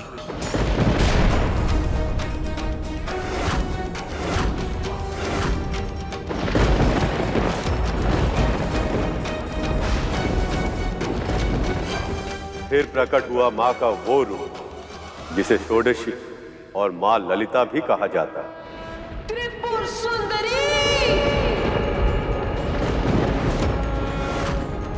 10 महाविद्याओं में सबसे प्रमुख ये मां पार्वती का तांत्रिक स्वरूप है।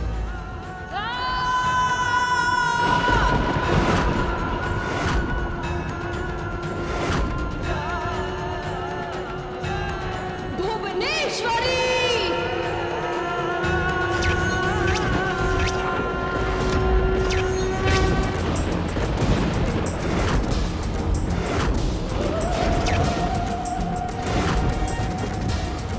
संसार में सभी का जन्म इन्हीं से हुआ है और अंत में सब कुछ इन्हीं में ही मिल जाता है।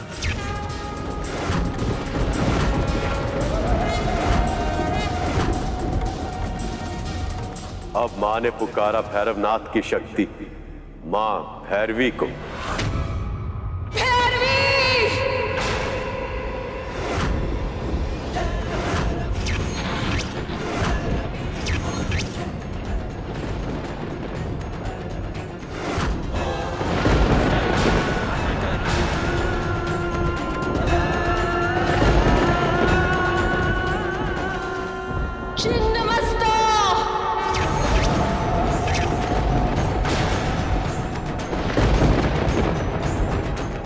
मां की पुकार सुनकर अब आई मां प्रचंड चंडिका, जो अपने ही हाथों में अपना ही कटा हुआ शीश धारण करती।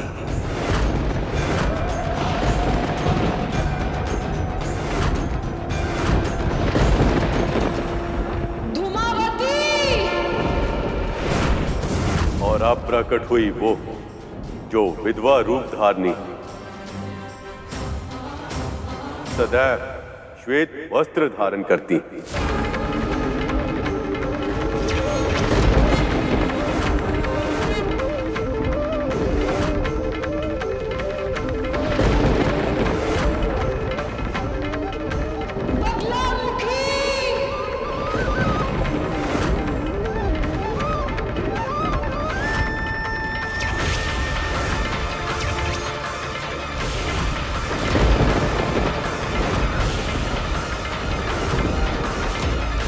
अब सभी के मन में भय का संचार करने प्रकट हुई मां पीताम्बरा, देवी का उग्र स्वरूप जो क्षण भर में ही अपने शत्रु को स्तब्ध अर्थात शक्तिहीन करने में समर्थ।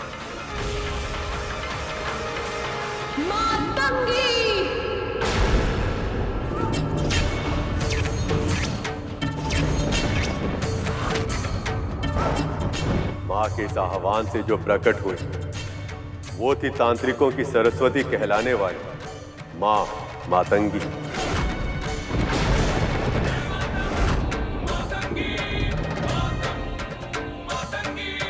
मां मातंगी सरस्वती स्वरूप।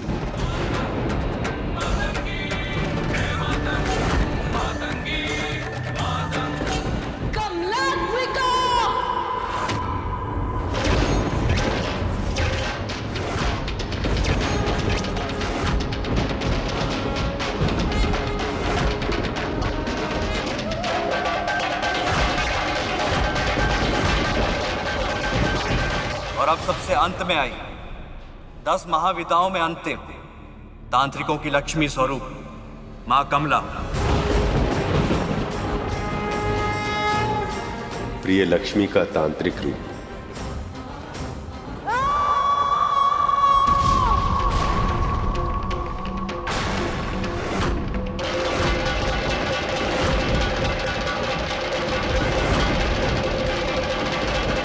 युद्ध के लिए तत्पर हो जाओ।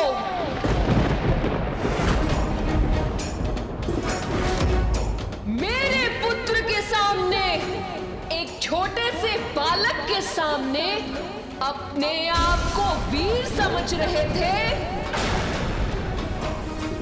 अब अस्त्र उठाओ और मेरा सामना करो।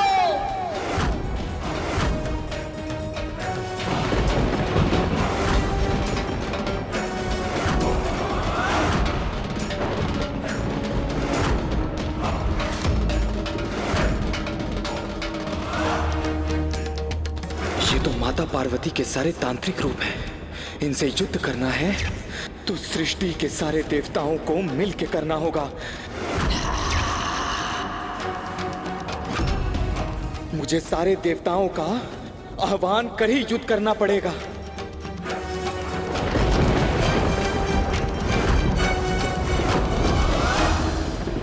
देवताओं, आक्रमण!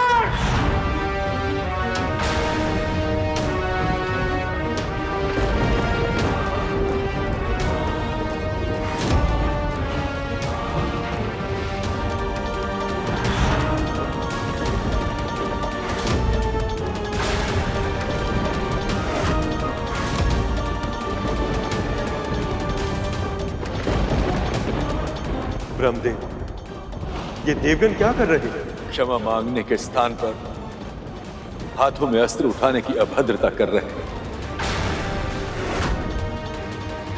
अब क्या होगा महादेव?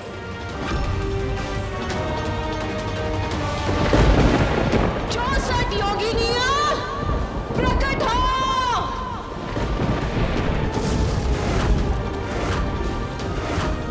देवताओं ने अस्त्र उठाकर मां को और भी उग्र कर दिया।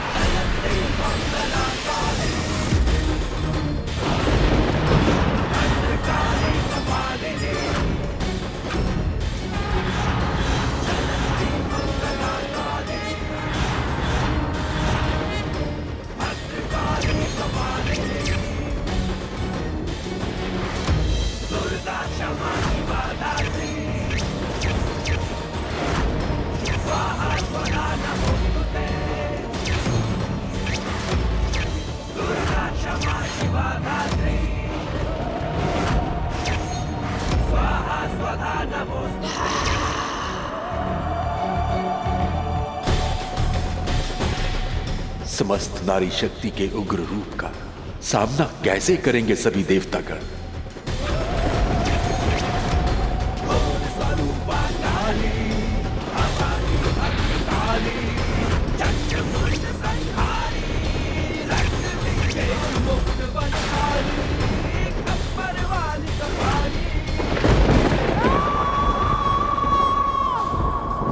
महालक्ष्मी का।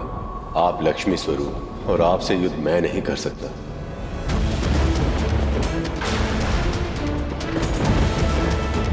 मेरे तेज का स्रोत तो मां तारा है, उनसे मैं युद्ध कैसे कर पाऊंगा?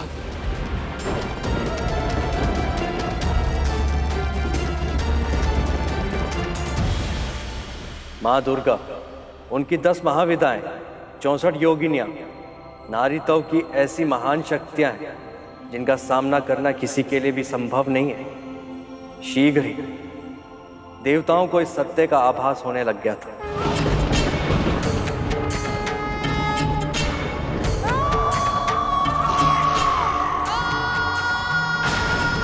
मां की शक्तियों का सामना करना हम देवताओं के वश में नहीं है। नारायण नारायण।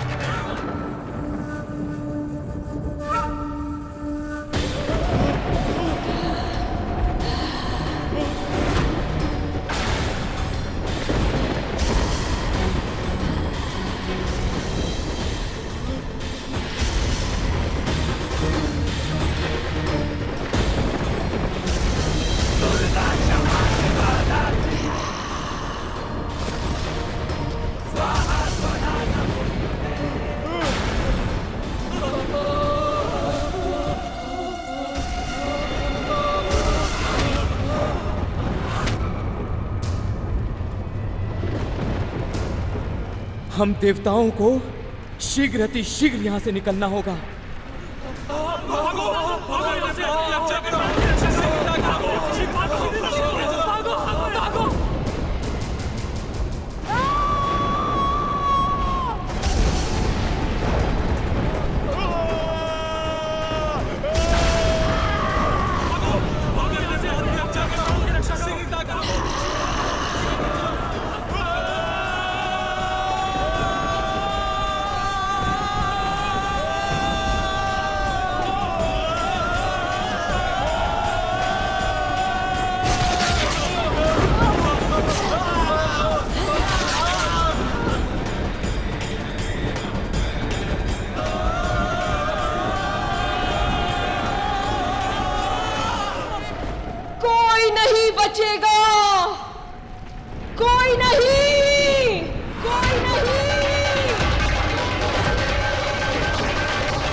योगिनियों और महाविद्याओं की शक्ति बहुत अधिक है। इनके विरुद्ध अपने अस्त्रों का प्रयोग तक कर पाना संभव नहीं है।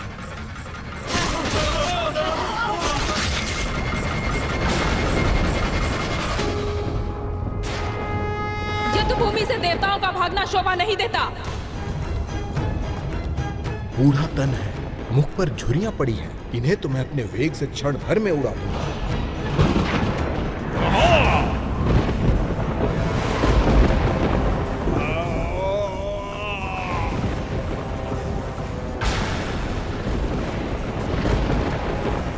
ये क्या? मेरी शक्ति का तो इन पर कोई प्रभाव ही नहीं हो रहा है।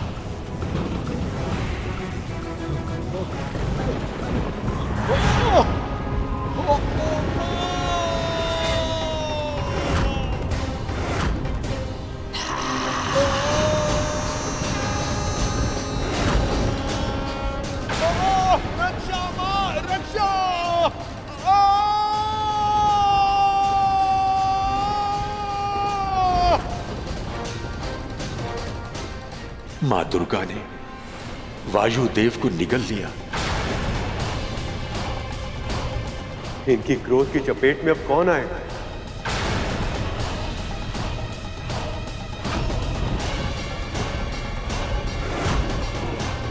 इतनी तीव्र गति से कहां भाग रहे हो वरुण देव?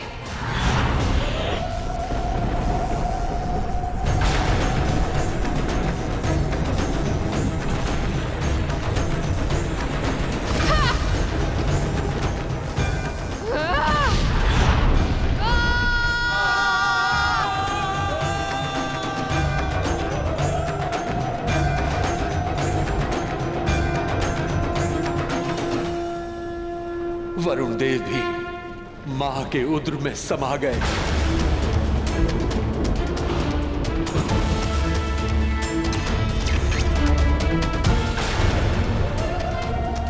मां छिन्नमस्ता, मुझे क्षमा कर दीजिए, मुझे प्राण दान दे दीजिए मां।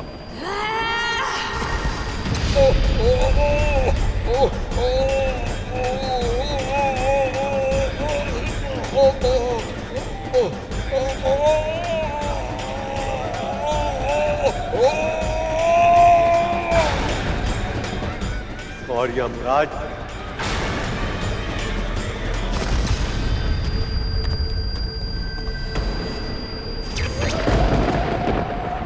इतनी शीघ्रता क्या है अग्नि? मां भुवनेश्वरी,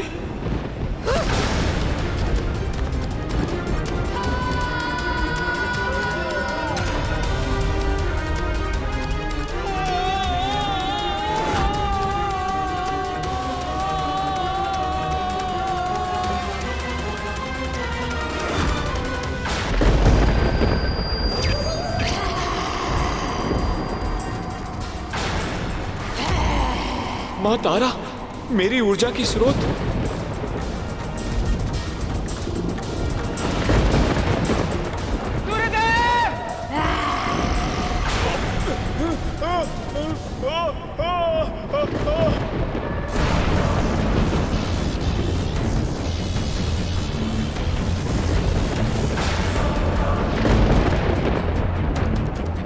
मेरा वज्र।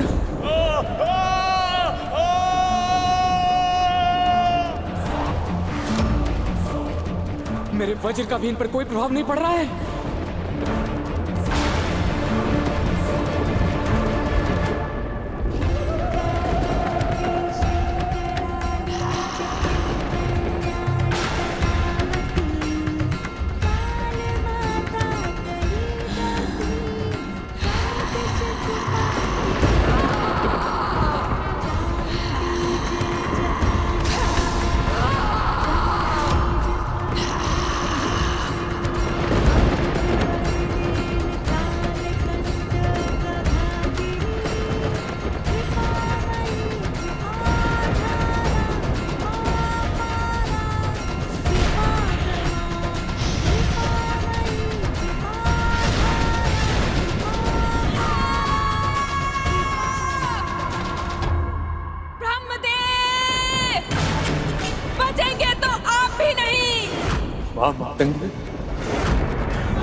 मैं देवी सरस्वती के तांत्रिक स्वरूप का सामना नहीं कर सकता।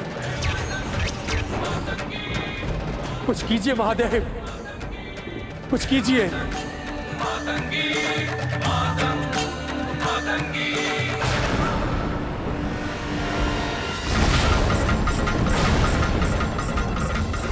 कमलात्मिका,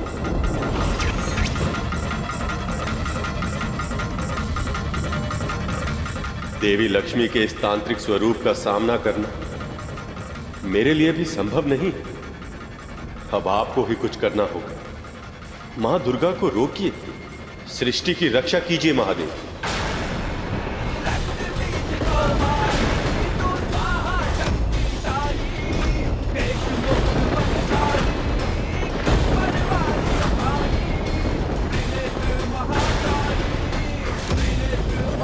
सर्वशक्तिमान सर्वव्यापी दुर्गा का क्रोध इतने प्राणों की बलि लेकर भी शांत नहीं हुआ है। पर अब बस, पर अब बस, पर अब बस। बहुत रक्त बह चुका है मेरे कैलाश की धरती पर। अब मुझे इन्हें रोकना ही होगा, अन्यथा अनर्थ हो जाएगा, अन्यथा अनर्थ हो जाएगा, अन्यथा अनर्थ हो जाएगा।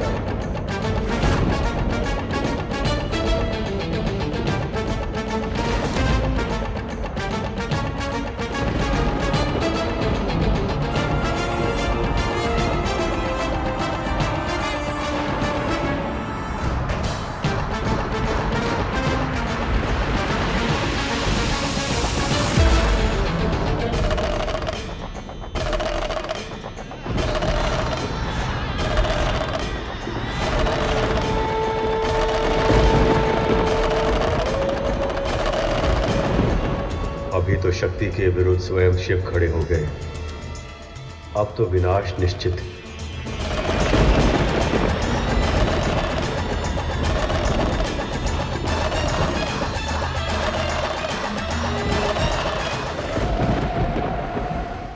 पक्षीराज गरुड़ के साहस भरे कारनामे देखने के लिए चैनल को सब्सक्राइब करें और साथ ही बेल आइकॉन दबाना न भूलें।